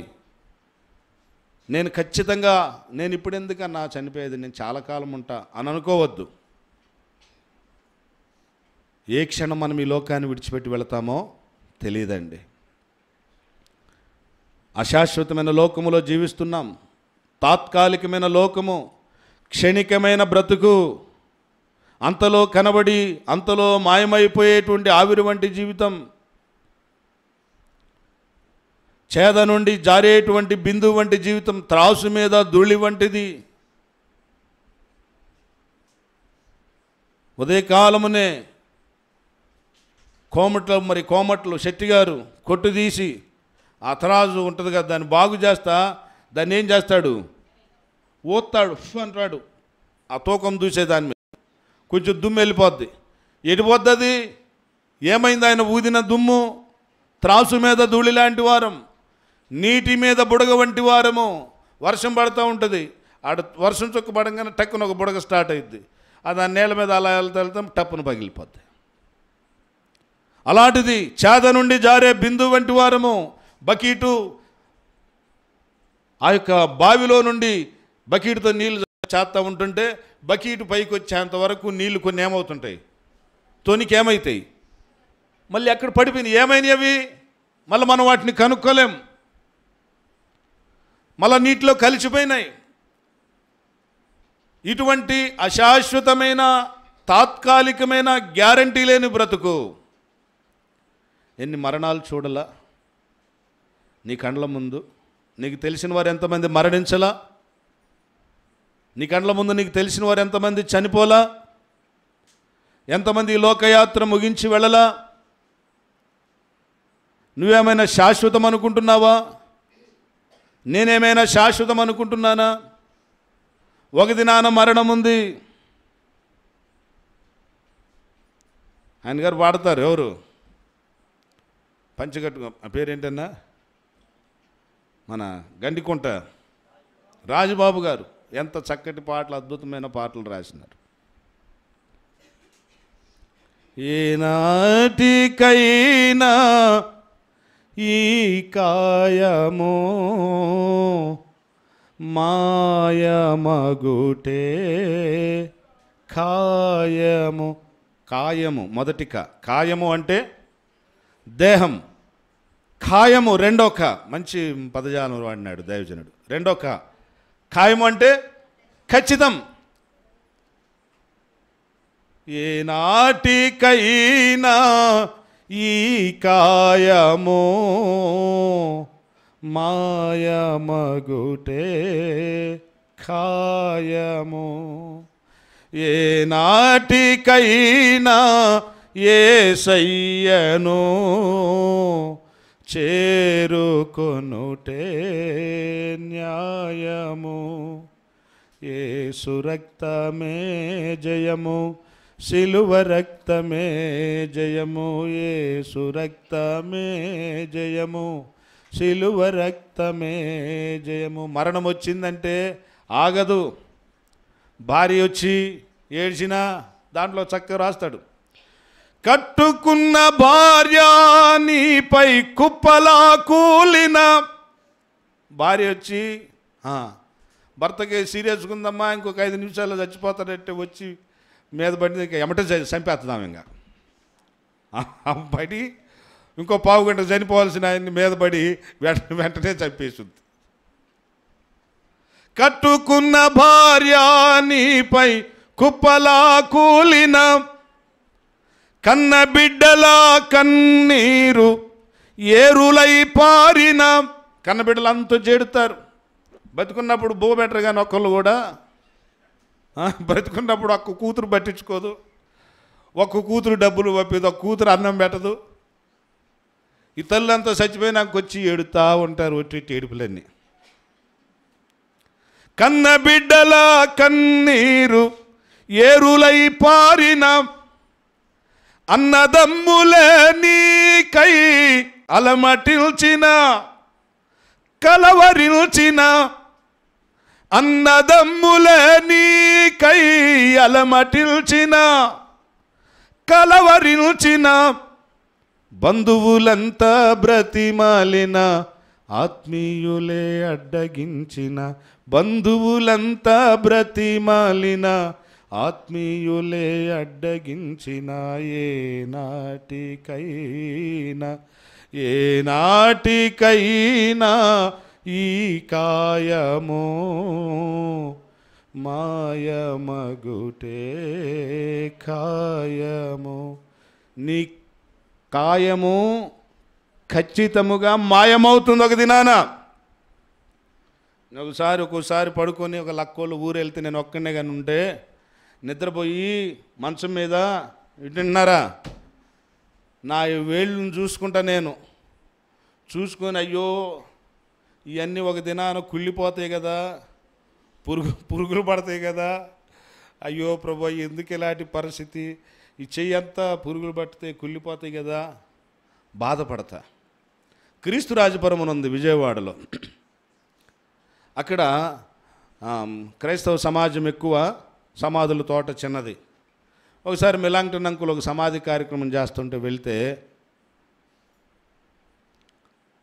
మరి అంతకుముందు ఎప్పుడు సమాధి చేశారో ఒక అస్థిపంజరం తీసి పక్కన పడేసి దాంట్లో ఒక విశ్వాసిని పెడుతున్నారు.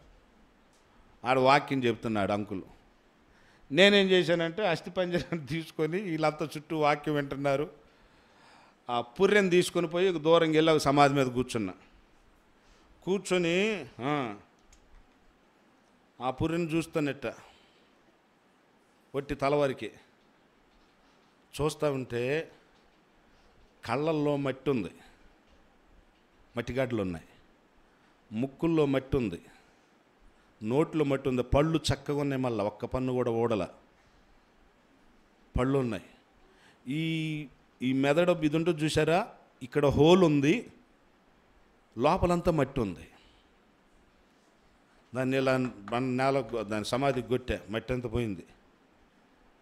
అది చూస్తా నేను నా పుర్రెను పోల్చుకుంటున్న దాంతో, అయ్యో ప్రభువా ఒక దినాన ఈ పుర్రెలోకి మట్టి అట్టపోయిందో, దీంట్లోకి కూడా మట్టి వస్తుందా నాయన, ఈ కంటిలోకి కూడా మట్టి వస్తుందా తండ్రి, నా నోటిలో కూడా మట్టి వచ్చేస్తుందా, నేను కూడా ఒక రోజున ఈ పుర్రెలాగా ఈ తల అయిపోద్దిగా అని నిజంగా చాలా బాధపడ్డానండి. దేవుని బిడ్డలారు ఎందుకు చెప్తున్నానంటే, ఒక దినాన మనం అందరం మట్టిలోనికి వెళ్ళాలి, చనిపోవాలి, మరణించాలి. జ్ఞాపకం పెట్టుకోనండి, చావు రాకముందే, ఈ లోకయాత్ర ముగించకముందే, బ్రతికి ఉండగా, ఇప్పుడే ఈ క్షణమే దీపముండగానే ఇల్లు చక్కబెట్టుకో, ప్రాణముండగానే నీవు ప్రభుని నమ్ముకో. దీపముండగానే ఇల్లు చక్కబెట్టుకోమన్నట్లుగా ప్రాణముండగానే ప్రభును నమ్ముకోవాలి. దీపముండగానే ఇల్లు చక్కబెట్టుకో, ప్రాణముండగానే నీవు ప్రభుని నమ్ముకో. ఎందుకు? మనిషిగా పుట్టినోడు మహాత్ముడైనా మరల మంటిలో కలవవలయురా. మనిషిగా పుట్టినోడు మహాత్ముడైనా మరలా మంటిలో కలవాలి. తీసుకొని పోలేడు పూచిక పుల్లైనా ఇలా సంపాదన వదలవలయురా. ఏమైనా తీసుకొని పోతామా? ఏమైనా వస్తుందా? నాతో ఏమైనా వస్తుందా అండి? నేనే ఉన్నాను అనుకుందాం. నేను ఒక మంచి పెద్ద డబల్ కాట్ బెడ్ చేయించుకున్నా, మా ఇంటికి అంటే ఇంట్లోకి తెచ్చిన తర్వాత ఇక చక్కగా ఇంట్లో ఫిట్ చేసాం, మంచి కొత్త పరుపు తెచ్చాం, వేసాం. ఆ రాత్రే నాకు గుండెపోటు వచ్చి మరణించాను అనుకో. నా భార్య అంటే సేవకురాలు అక్క కూడా వచ్చింది. అయ్యో మా ఆయన ఎంతో ఆశతో కొనుక్కొచ్చుకున్నాడు, పాపం పరుపు తెచ్చుకున్నాడు, మంచం తెచ్చుకున్నాడు, చచ్చిపోయాడు దాని మీద పడుకోకుండానే. ఈ ఒక్క రాత్రి ఆయన్ని ఆ కొత్త మంచం మీద పడుకోబెట్టండి అంటారా? అంటదండి? ఎవరు అనరు, మా ఆవిడ అందు. ఎవరు కూడా అనరు. ఏం చేస్తారు? బయటే అసలు మొత్తం ఒక ఫ్రీజర్ బాక్స్ తెస్తాడు, బతికోడు కూడా ఇక లేవడు దాంట్లో పడుకుంటే. మా దగ్గర విజయవాడలో ఒక ఆయన చనిపోయినాడండి. చనిపోతే తెల్లారి పొద్దున్నే కదా సమాధి, ఈ మాత్రం దానికి ఫ్రీజర్ బాక్స్ ఎందుకు లేని నులక మంచం మీద పడుకోబెట్టి దుప్పటి కప్పేసేశారు. మేము తెల్లవారుజామున 3 దాకా పాటలు పాడాం. మేము కూడా డోలకు మా ఆడావిడ ఉంటుందిగా, పాటలు పాడి కొద్దిగా అలసిపోయి అప్పుడే 6 మందిరానికి వెళ్ళాం కర్మేలకి. ఈయన 6:30కు లేచి దగ్గి కూర్చొని పెద్దవాడ గ్లాసు నీళ్ళు అంటున్నాడంట. అసలు వాళ్ళకు భయం వేసింది, పారిపోయి కర్మేలకు పరిగెత్తుకుంటూ వచ్చారు. వచ్చాక పలానాకు లేచాడు, మంచినీళ్ళు అడుగుతున్నట్టే బాకెంత భయం వేసిందంటే మళ్ళీ మేమందరం పరిగెత్తుకుంటూ వెళ్ళేవాడికి. నేను అనుకున్నాను, ఈయన నులక మంచం మీద పడుకోబెట్టి బతికాడు, అదే కానీ వీళ్ళు కన్నా ఫ్రీజర్ బాక్స్ తెచ్చి పెట్టుంటే ఖచ్చితంగా ఏమయ్యేవాడు, ఆయన చచ్చిపోయేవాడు. నాకని మీకు మనం ఏం చేస్తాం, అందుకే మళ్ళీ ఏమో లెగుస్తాడేమో అని ఏం చేస్తారు వీళ్ళు, ఫ్రీజర్ బాక్స్ తెచ్చిపో దాంట్లో పడేసేది అంతేగా. ఆయన ఒకవేళ మళ్ళీ తెల్లవారి ఆ అంకుల్లాగా లేచే అవకాశం ఉన్నా లేవటానికి అవకాశం ఉండదు. ఏవి మనతో రావు. ఇంకంత మాత్రమే కాకుండా అంత ప్రియమైన వాళ్ళు కూడా 1-2 రోజులు అయిపోతే ఏం చేస్తారు తెలుసా? అంటే మేము సమాధుల కార్యక్రమం పోతాం కాబట్టి చెప్తున్నా. భార్యే, కుమారుడే, కూతురు ఏం చేస్తారు? అన్నా బ్రదర్ తీసేయండి, ఇంకా తీసుకెళ్ళి తీసేయండి. ఏంటక్క ఉన్నండి అక్క, 1 వారం 10 రోజులు వద్దు కాదు. ఇక్కడ అమెరికా నుంచి ఎక్కడి నుంచో రావాలన్నారుగా చుట్టాలు అంటే, లేదులే వాళ్ళకి ఫ్లైట్ మిస్ అయిపోయింది, వాళ్ళు రావట్లేదు, ఇంక తీసుకెళ్ళిపోండి అన్న, తీసుకెళ్ళిపోండి. వీళ్ళేమి అడ్డం పెట్టుకుంటే మేము ఖర్చు కట్టుకుంటే మళ్ళీ మమ్మల్ని తిడతారు. ప్రియులారా, ఉన్నెవరో నీ ప్రాణం పోయిందంటే నీ ప్రియమైన వారు ఏం చేస్తారు? తొందరగా వదిలించుకొని శుభ్రంగా ఇల్లు కడుక్కుంటారు తెలుసా. ఇల్లంతా కడుక్కొని ప్రశాంతంగా మళ్ళీ భోజనం చేసుకొని ఉంటారు. అంత భయంకరమైనది మరణం. మనల్ని తీసుకుపోయి సమాధి పెట్టెలో పెడతారు. కొన్ని మరణాలు చూసాము. ఈయనేమో 6 అడుగులు ఉంటే వాడు 5.5 అడుగులు చేస్తాడు పెట్టే. దాంట్లో పెడితే ఆయన సెట్ అవ్వడు, ఆ శవం సెట్ అవ్వదు. ఆయన తిడతా ఉంటారా, ఏదిరా అయి పెట్టా అంటే 1 అడుగు పొడవు తగ్గింది, దాన్ని అడ్జస్ట్ చేయడానికి ఆయనేమో సరిపోడు. దాంట్లో వాళ్ళప్పటికి ఐసులో ఉంటాడు కాబట్టి మొత్తం గడ్డగట్టి ఉంటుంది. ఈ మెడంతా ఇలా ఉంచేస్తారు పాపం. మరి ఇక దాంట్లో పెట్టేదానికి ముందు అక్క మంచి కుంకుడు పులుసు తీసుకొని వస్తుంది, కుంకుళ్ళు కొట్టి చెంబు నిండా తీసుకొని ఏనాడు తలరుద్ది నీళ్ళు పోయి స్నానం చేయించదు. కానీ ఆ రోజు మాత్రం చెంబు నిండా నీళ్ళు తీసుకొని వచ్చి పాపం ఏడ్చుకుంటూ పోతూ ఉంటుంది. ఏం మురికురు, ఏం రుదితి, ఏం ఉపయోగం? తల్లి బ్రతికినంత కాలం ఆయనకు తలరుద్దిన పని కానీ, ఆయనకు కుంకుడు నీళ్ళతో స్నానం చేయించింది కానీ ఏమీ లేకుండా, ఏమీ ప్రేమించకుండా ఈరోజు నుంచి ఏడ్చుకుంటూ అట్ట పోస్తే, నువ్వు తలరుద్దితే ఆయన కళ్ళల్లోకి కుంకుడు పులుసు పోతున్నా పట్టించుకోవు, ఏముండదు. అడ్జస్ట్ చేసి ఇక మనకుంటే కదా మన ఇక తొందరగా చూడాల్సిన వాళ్ళు చూడండి అమ్మ, ఇంకని తీసుకెళ్ళిపోతుంటాం. వెళ్ళేదం శ్రేష్ఠ దేశం నిజము, ఉండేదం ప్రభుతోనే నిత్యం. ఆయన ప్రభుతో ఉన్నా ఉండకపోయినా ఈ పాట మాత్రం పాడాలి. ప్రియులరా, మరణం, ప్రాణం పోయింది అంటే ఎవ్వరు కూడా మనతో రారు, ఏవి కూడా మనతో రావు. నీ ఆత్మ దేవుని దగ్గరకు వెళుతుంది. ఈ మట్టిలో కలిసిపోతుంది. ఈ తాత్కాలికమైన ఇంత సామాన్యమైన జీవితం మానవుని జీవితం. ఇంత అతి సామాన్యమైన జీవితం అండి. నేను ఆటో నగరు ఆ 100 అడుగుల రోడ్లో నేను విజయవాడ వెళుతున్నా. 2 యవనస్తులు, ఒక అమ్మాయి వాళ్ళ నాన్నగారు హైదరాబాదులో సిఐగా చేస్తారు, సర్కిల్ ఇన్స్పెక్టర్. వాళ్ళ స్నేహితురాలు ఇక్కడ విజయవాడలో చదువుకుంటుంది. తన స్నేహితురాలను చూడడానికి హైదరాబాద్ నుండి వచ్చింది ఆ అమ్మాయి. వస్తే వారిద్దరూ యాక్టివా మీద వెళుతున్నారు. ఎలా ఉన్నారు అంటే చనిపోయిన పాపని అనకూడదు కానీ వాస్తవానికి అలా ఉంది. దరిదాపు సినిమా యాక్టర్స్ లాగా తయారైనారు ఇద్దరు. మోకాళ్ళ వరకు ప్యాంటు, చిన్న షర్టు, బంగారపు వస్తువులు, ఆ అమ్మాయి వస్త్రధారణ, జుట్టు, ఎంత హైదరాబాదు స్టైల్లో ఆమె తయారైపోయింది. స్నేహితురాలు ముందు కూర్చుంది, ఆమె వెనక కూర్చుంది. హైదరాబాద్ నుండి వచ్చిన అమ్మాయి. నా ముందు వాళ్ళు వెళ్తున్నారు. వెళ్తుంటే ఈ 100 అడుగుల రోడ్లో నుండి ఒక బస్సు వచ్చింది. బస్సు ఇలా టర్న్ అవుతుంది విజయవాడ వైపు బెన్ సర్కిల్ వైపు వెళ్ళడానికి. వాళ్ళు కరెక్ట్గా అప్పుడు అక్కడికి వచ్చారు. ఆ బస్సు వెనక భాగము వెనక కూర్చున్న అమ్మాయిని ఇలా టర్న్ అవుతున్న సమయంలో స్పీడ్గా టర్న్ అయ్యి ఆ బస్సు చివరి భాగం అమ్మాయి కణత మీద కొట్టింది. ఇక్కడ కొడితే వెంటనే కణత పగిలిపోయింది, ఇదంతా కింద పడిపోయింది, అలాగే చచ్చిపోయింది. పడిపోవడంతో రక్తమంతా కారిపోతూ ఉంది.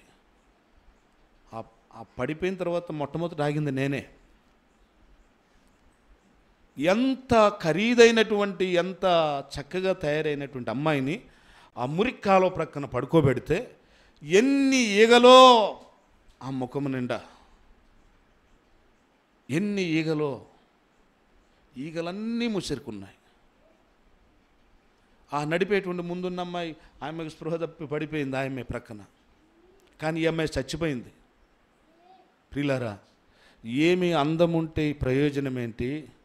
ఎంత డబ్బుంటే వాళ్ళ నాన్న సిఐ గారు అయితేనేంటి, ఆమె అందంగా ఉంటేనేమి, సినిమా యాక్టర్ లాగా తయారైతేనేమి, అక్కడ మరణం వస్తే మురిక్కాల ప్రక్కన కింద పడుకోబెడితే అసలు ఆ అమ్మాయి ఉన్న పరిస్థితికి, అంటే దేహము, తన యొక్క వస్త్రధారణకును ఆమె పడుకున్న ప్రదేశానికి వాలుతున్న ఈగలకు అసలు సంబంధమే లేదు. మరణము అలాంటిది. నేను ఎందుకు చెప్తున్న ఈ విషయాలన్నీ? మరణము ఎంతో ఎడబాటును తీసుకొని వస్తుంది. మరణం ఎంతో దుఃఖాన్ని మిగులుస్తుంది. మరణం ఎంతో శాశ్వతంగా దూరం చేస్తుంది. అటువంటి మరణము నీకు ఒక దినాన ఉంది, నాకు ఒక దినాన ఉంది. జ్ఞాపకం పెట్టుకో ప్రియుడా, మరణ దినం అనేది ఉంది.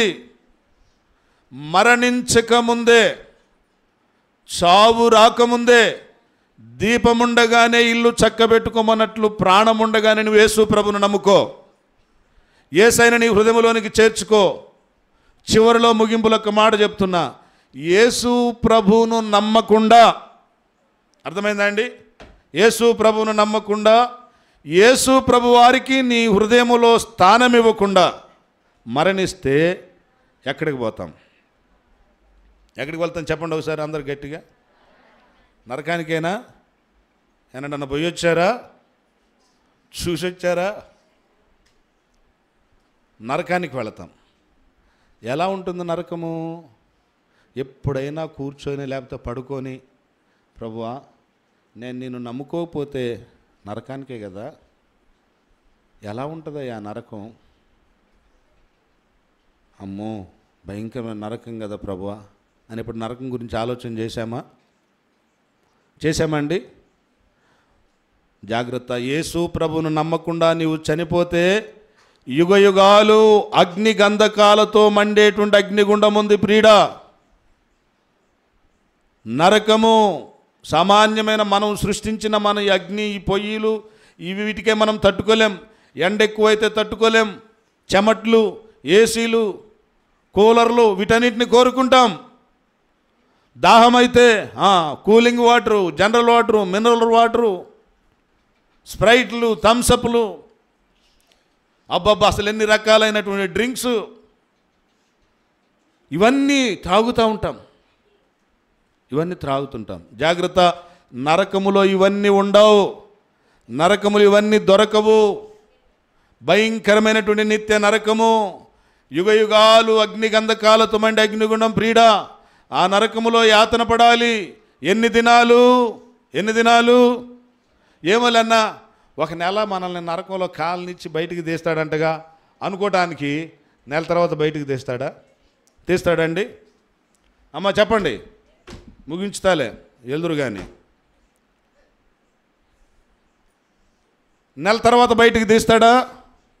ఏమోలే బ్రదర్, 1 సంవత్సరం నరకములో కాలనిచ్చి మనల్ని బయటికి తీసి మళ్ళీ అందరినీ భూలోకానికి పంపించి జగనైనా జాగ్రత్తగా బ్రతకండి అని చెప్తాడంటగా. ఈ సంవత్సరం ఎట్టకట్ట కాల్దాములే అంటే సంవత్సరం తర్వాత బయటికి తీస్తాడా? 10 సంవత్సరాల తర్వాత, 20 సంవత్సరాల తర్వాత, 1,00,000 సంవత్సరాలు? బాగానే ముందు చెప్తున్నారు మీరు. యుగాలంటే నువ్వు ముగించమని, మేము కాలే తర్వాత కాలుతావులే కానీ యుగాలు నిజమే. అంతము లేనన్ని దినాలు ఆ నరకములో యాతన పడాలి ప్రియుడ. ఒక్కసారి నరకం యొక్క భయంకరత్వాన్ని జ్ఞాపకం పెట్టుకో. ఆ నరకములో మరియు నగ్ని పురుగులందున కొరుకుచుందురు పండ్లు పటపట. నరకములో తిరుగుతా పండ్లు పటపటకు తాగినోళ్ళు నోరతారు చూడండి, పళ్ళు కిర్రమంటే. మరియు నగ్ని పురుగులందున కొరుకుచుందురు పండ్లు పటపట. ధరణి కాదది దరియు కాదు, మరణమెదకిన దొరకదందున. గప్పున రగులుచుండునయో ఆ ఘోర నరకము, నిప్పులెగయుచు రగులుచుండునయో. భయంకరమైన నరకం ప్రియులారా. ఆ నరకములో నుండి పొగంట మబ్బువలె పొగ పైకి లేచును, అబ్బో అబ్బని ఏడ్చుచుందురు. మబ్బువలె పొగ పైకి లేచును, అబ్బో అబ్బని ఏడ్చుచుందురు. బొబ్బలిడుదురు అడ్డమొచ్చడి, అబ్బలెవ్వరు కానరందున. బొబ్బలిడడం అంటే కేకలు వేయడం, అరవడం. బొబ్బలిడుదురు అడ్డమొచ్చడి, అబ్బలెవ్వరు కానరందున. ఎవ్వరు కూడా అడ్డం రారు. ఒకవేళ అక్కడికి యేసుప్రభు వారి దగ్గరకు వచ్చి, ఉదాహరణకు చంద్రబాబు నాయుడు గారు వచ్చి యేసుప్రభు దగ్గరకు, మీరందరూ ఒకవేళ అనుకుందాం, అపార్థం చేసుకోవద్దు, మీరందరూ నరకానికి పోతున్నారు అనుకో. ఆ టైంలో చంద్రబాబు నాయుడు గారు వచ్చి, యేసుప్రభు ఏంటయ్యా మా ఈ కొమరోలు వాసులు సమాధాన గృహం, వాళ్ళకి ఎంత సమాధానం, వాళ్ళు మాట్లాడితే సమాధానం, లెగిస్తే సమాధానం, అసలు వాళ్ళ గృహాలే సమాధానం, మందిరమే సమాధాన గృహం. ఎందుకు నాయనా వీళ్ళందరినీ నరకానికి పంపిస్తున్నావు? నాకు తెలుసు వారి గురించి, నేను చంద్రబాబు నాయుడు గారిని, వాళ్ళందరినీ పరలోకానికి పంపించు, నేను రికమెండ్ చేస్తున్నా. వెళ్ళండి అమ్మా, మీరంతా పరలోకానికి సీట్లు ఆపుకొనిపోండి, మీరంతా వెళ్ళిపోండి అని చెప్పడానికి చంద్రబాబు నాయుడు గారికి అక్కడ అవకాశం ఉండదు. లేదు, ఒకవేళ మీరందరూ ఇక్కడ బ్రదర్స్ అంతా మీరు కూడా పాపం అక్కోళ్ళు నరకానికి పోతున్నారు, మనం కూడా బోధం పెండి అని మీరు కూడా అట్టే పోతున్నారు అనుకో. ఏ జగన్మోహన్ రెడ్డి గారు, రాజశేఖర్ రెడ్డి గారు వచ్చి, ఎందుకు ప్రభా, యేసు ప్రభు వీళ్ళని ఎందుకు నరకానికి పంపిస్తున్నావు? బలెటోడు నాయన, వాళ్ళు మంచోళ్ళు, వాళ్ళంతా పరలోకానికి పంపించే వాళ్ళని కూడా. వెళ్ళండి, మీరు కూడా పరలోకానికి వెళ్ళండి, నేను జగన్మోహన్ రెడ్డి గారిని చెప్తున్నాలే అనడానికి జగన్మోహన్ రెడ్డి గారికి అక్కడ అవకాశము ఉండదు. లేకపోతే నేను తర్వాత మన కీబోర్డ్ వాయించాడు అన్న, ఏం పేరు అన్న, ఐజక్ అన్న, ఒకవేళ మేమిద్దరం కూడా పాపం మీ అమ్మటే వస్తున్నాం అనుకో, మనోళ్ళు ఏంది ఇటుపోతున్నారని వస్తున్నాం అనుకో, ఏ సోనియా గాంధీనో రాహుల్ గాంధీనో వచ్చి, ఏంటి ప్రభా ఆ పాస్టర్ జోబు గారు నన్ను పాటలు పాడాడు, కీబోర్డ్ వేసాడు ఐజక్ అన్న, వాళ్ళిద్దరిని ఎందుకు నరకానికి పంపిస్తున్నావు? వెళ్ళండి అయ్యా, మీరు ఈ కీబోర్డ్ ఈ పాటలు పరలోకంలో పాడండి, పోండి నరకం. నేను చెప్తున్నా యేసు ప్రభు, కానీ మన తరపున రికమెండ్ చేయడానికి అక్కడ రాహుల్ గాంధీకి కానీ సోనియా గాంధీకి కానీ అవకాశము ఉండదు. బొబ్బలిడుదురు అడ్డమొచ్చడి అబ్బలెవ్వరు కానరందున. ఏం చేస్తాం మరి? నోరు నెత్తి కొట్టుకొందురయ్యో. ఒక చేత్తో నెత్తిని, ఇంకొక చేత్తో నోరుని బాదుకుంటావు. ఎందుకు? ప్రభు యేసు క్రీస్తును నమ్మనందుకు నొచ్చుకొందురయ్యో. అయ్యో, ఎందుకు యేసు ప్రభును నమ్ముకోలేదు? ఎందుకు నా పాపాలు ఒప్పుకోలేదు? ఎందుకు నా హృదయాన్ని దేవునికి ఇవ్వలేదు? ఎందుకు నా పాపాలు నేను ప్రభు దగ్గర ఒప్పుకోలేదు? ఎందుకు నేను పరిశుద్ధుడిగా చేయబడలా? ఎందుకు నేను దేవుని బిడ్డగా చేయబడలా? అయ్యో, నాకు ఈ భయంకరమైన నరకమేంటి, ఈ పరిస్థితి ఏంటి అని నిత్యము భయంకరమైన నరకములో అగ్ని గంధకాలతో మండే అగ్నిగుండములో నెత్తి నోరు బాదుకుంటూ పరుగులెత్తుతూ ఏడ్చే దినం ఒకటి ఉంది ప్రియుడా. ఆ దినము రాకముందే యేసు ప్రభువారి దగ్గరకు రా. ప్రభువా, నా పాపములు క్షమించు. కుమారుడా, నీ పాపములు క్షమింపబడవను అని చెప్పినారు కదా నాయన. నా పాపములు కూడా క్షమించు. నన్ను నీ బిడ్డగా చేసుకో. పరలోక రాజ్యానికి వారసునిగా చేసుకుంటే ప్రియుడా ధన్యుడవైపోతావు. లేదు అంటే యుగయుగాలు అగ్ని గంధకాలతో మండే అగ్నిగుండం నీ కొరకు వేచి ఉంది. నేడే ప్రభువైన యేసుక్రీస్తు వారి నందు విశ్వాసం ఉంచండి. మీరును మీ ఇంటి వారిని గొప్ప రక్షణ పొందుదురు. మోకరించండి, ప్రార్థన చేసుకుంటాం.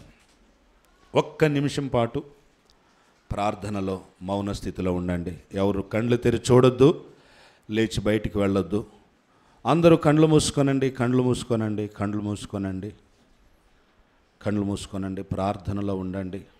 ఇక్కడ కూర్చున్న వ్యక్తి, మైక్ ద్వారా వింటున్న వ్యక్తి, నీ పాపాలు క్షమించబడ్డాయా? ఒకే ఒక్క మాట, నీ దోషములు క్షమించబడ్డాయా?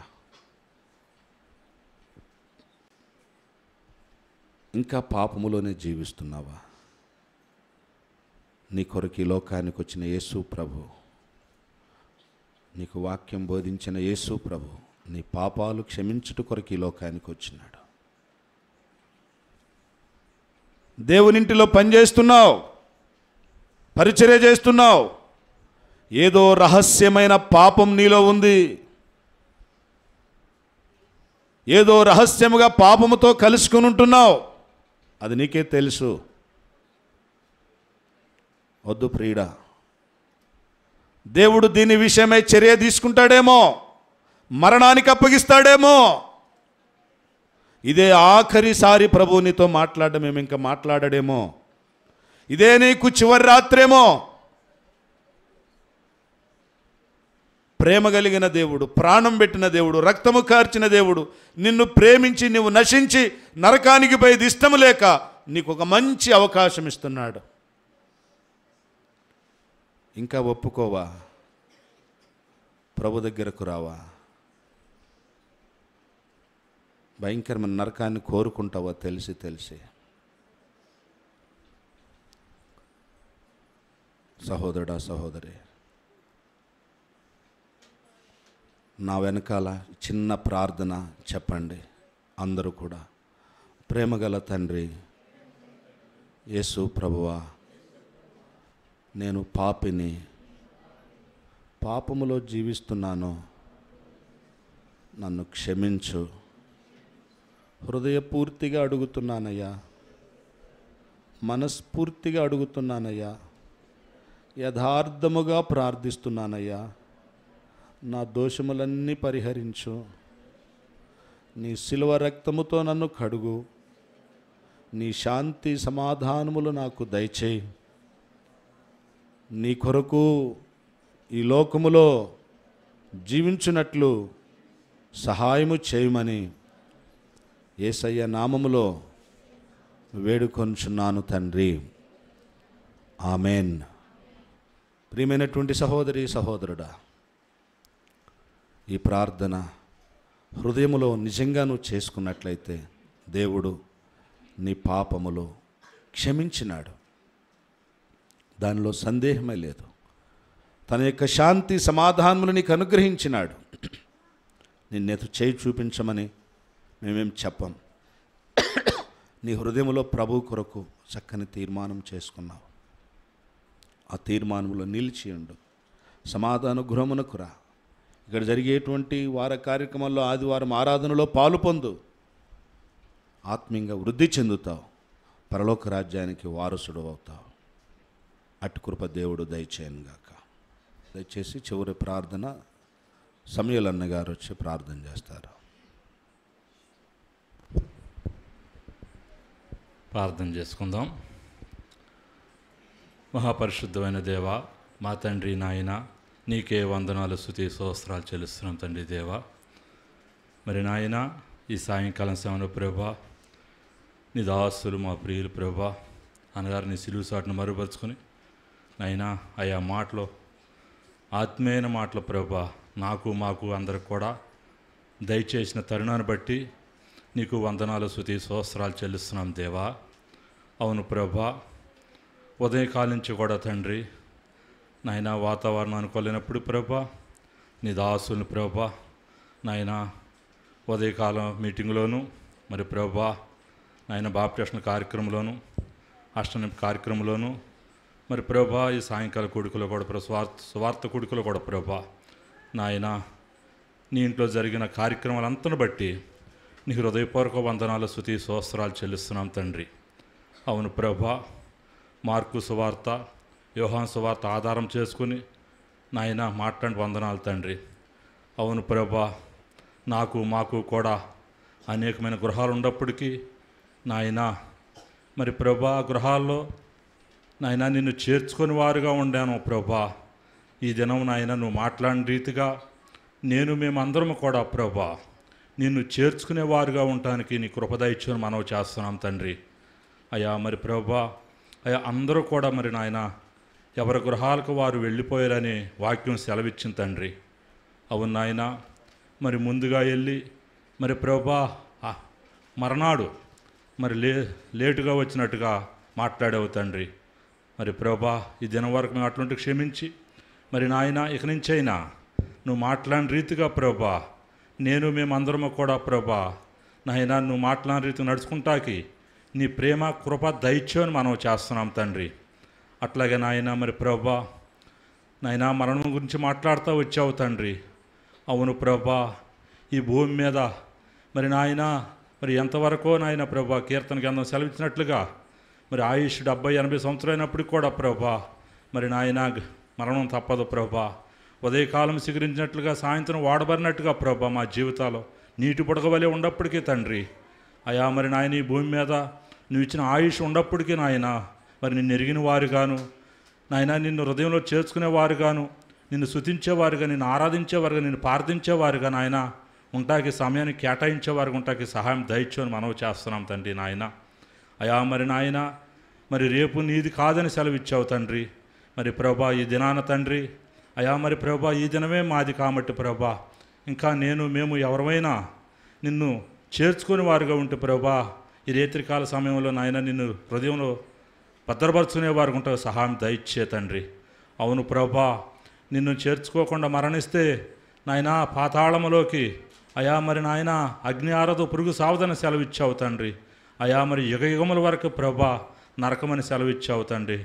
అలాంటి స్థితి మాకు ఎవరికి కాకుండా ప్రభా నాయన అయా మరి నాయన నిత్యము నాయన నిన్ను స్తుతించేవారుగా, ఆరాధించేవారుగా నాయన అబ్రహాము రోమును మరి కూర్చున్నట్లుగా ప్రభా నాయన మరి ధనవంతుడు లాజరులాగా ప్రభా నాయన మరి ఎరుగున్న వారుగా మీ అందరం కూడా నీ చెంతకు చేరేవారు ఉంటాకి సహాయం దయచేయని మనం చేస్తున్నాం తండ్రి. అవును ప్రభా, వచ్చిన వారందరితో మాట్లాడి వందనాలు చెల్లిస్తున్నాం తండ్రి. అయా మరి ప్రభా ఇన్న మాటలు వ్యర్థము కాకుండా ప్రతి ఒక్కరూ కూడా హృదయాల్లో భద్రపరుచుకుని నాయన మెమరీ వేసుకునే వారు ఉంటాకి సహాయం దయచేయని మనం చేస్తున్నాం తండ్రి నాయన. ఇక్కడ జరుగుతున్న పరిచయం జ్ఞాపకం చేసుకో ప్రభా. అయా మరి నీ దాసురాలు ఎవరైతే కనపడి పరిచయం చేస్తున్నారో వారికి రావాల్సిన బహుమానం దయచేయని మనం చేస్తున్నాం తండ్రి నాయన. అట్లాగే నాయన మరి స్థానిక విశ్వాసులే కాకుండా ప్రభా నాయన మరి ఆయా ప్రాంతాల నుంచి ఆయా ప్రదేశాల నుంచి వచ్చిన నీ దాసురాలను బట్టి ప్రార్థిస్తున్నాం తండ్రి. మరి నాయన దినమంతా కూడా ప్రభా ఈ కొమరోలు గ్రామం సమాధాన గృహంలో నాయన వాడబడి స్తుతిస్తున్నాం తండ్రి. మరి తిరిగి ప్రభా వారి గృహాలకే వారి గ్రామాలకే తిరిగి బయలుదేరి వెళ్తుండగా నీ కృపా దీవెనతోడు దయచేయని మనం చేస్తున్నాం తండ్రి. అట్లాగే ప్రభా మరి నాయన మరి ఈ సంవత్సరం అంతా బలపెట్టిన ప్రత్యేకమైన దినప్పటికి ప్రభా 2023 నాయన మరి సెప్టెంబర్ 4వ తారీఖు నుంచి ప్రభు ఈ దినం వరకు నాయన సంఘం పక్షాన నాయన మరి దాసులు మరి ప్రభా నాయన కాలేబ్ అన్నగారు, అబ్రహాం అన్నగారిని బట్టి నాయన జరుగుతున్న పరిచయాన్ని బట్టి నీ హృదయపూర్వక వందనాలు స్తుతి స్తోత్రాలు చెల్లిస్తున్నాం తండ్రి. అయా మరి ప్రభా, మరి ఈ దినం మొదలుకొని ప్రభా నాయన ఆఖరి నాయన మరి కడ వరకు ప్రభా ఈ మందిరంలో ప్రభా నాయన నిత్యము నిన్ను స్తుతించేవారుగా, ఆరాధించేవారుగా, ప్రార్థించేవారుగా ఉంటాకి నాయన నీ కృపా దీవెన తోడు ఈ శ్వాసుల మందిరం మీద నాయన నీ యాజకులు నాయన నీ బిడ్డల మీద ఉంచమని మనం చేస్తున్నాం తండ్రి. అట్లా ప్రభా ఇప్పుడు అది జరిగిన బట్టి స్తుతిస్తూ నాయన మరి చెప్పిన మాటలు మరొకసారి మా హృదయాలు భద్రపరచడంలో సహాయం దయచేయమనడుతూ ఈ సాయంకాల పదిని పాదసం చేర్చుకోమడుతూ మా ప్రభును మార్క్స్ నడిడిన యేసు పరిశుద్ధంలో ప్రార్థించి నేను తడిపెట్టుకుంటున్నాము తండ్రి. ఆమేన్. గొర్రెల గొప్ప కాపరి అయిన యేసు అను మన ప్రభువును నిత్యమైన నిబంధన సంబంధముగ రక్తమును బట్టి మృతులలో నుండి లేపిన సమాధానకర్తయగు దేవుడు యేసుక్రీస్తు ప్రభువు ద్వారా తన దృష్టికి అనుకూలమైన దానిని మనలో జరిగించుచు ప్రతి మంచి విషయములో తన చిత్త ప్రకారము చేయుటకు దేవుడు మనలందరినీ సిద్ధపరచునుగాక. యేసుక్రీస్తు ప్రభువారికి తరతరములకు సమాధాన గృహము ద్వారా మహిమ కలుగునుగాక. ప్రైజ్ ది లార్డ్ అందరికీ.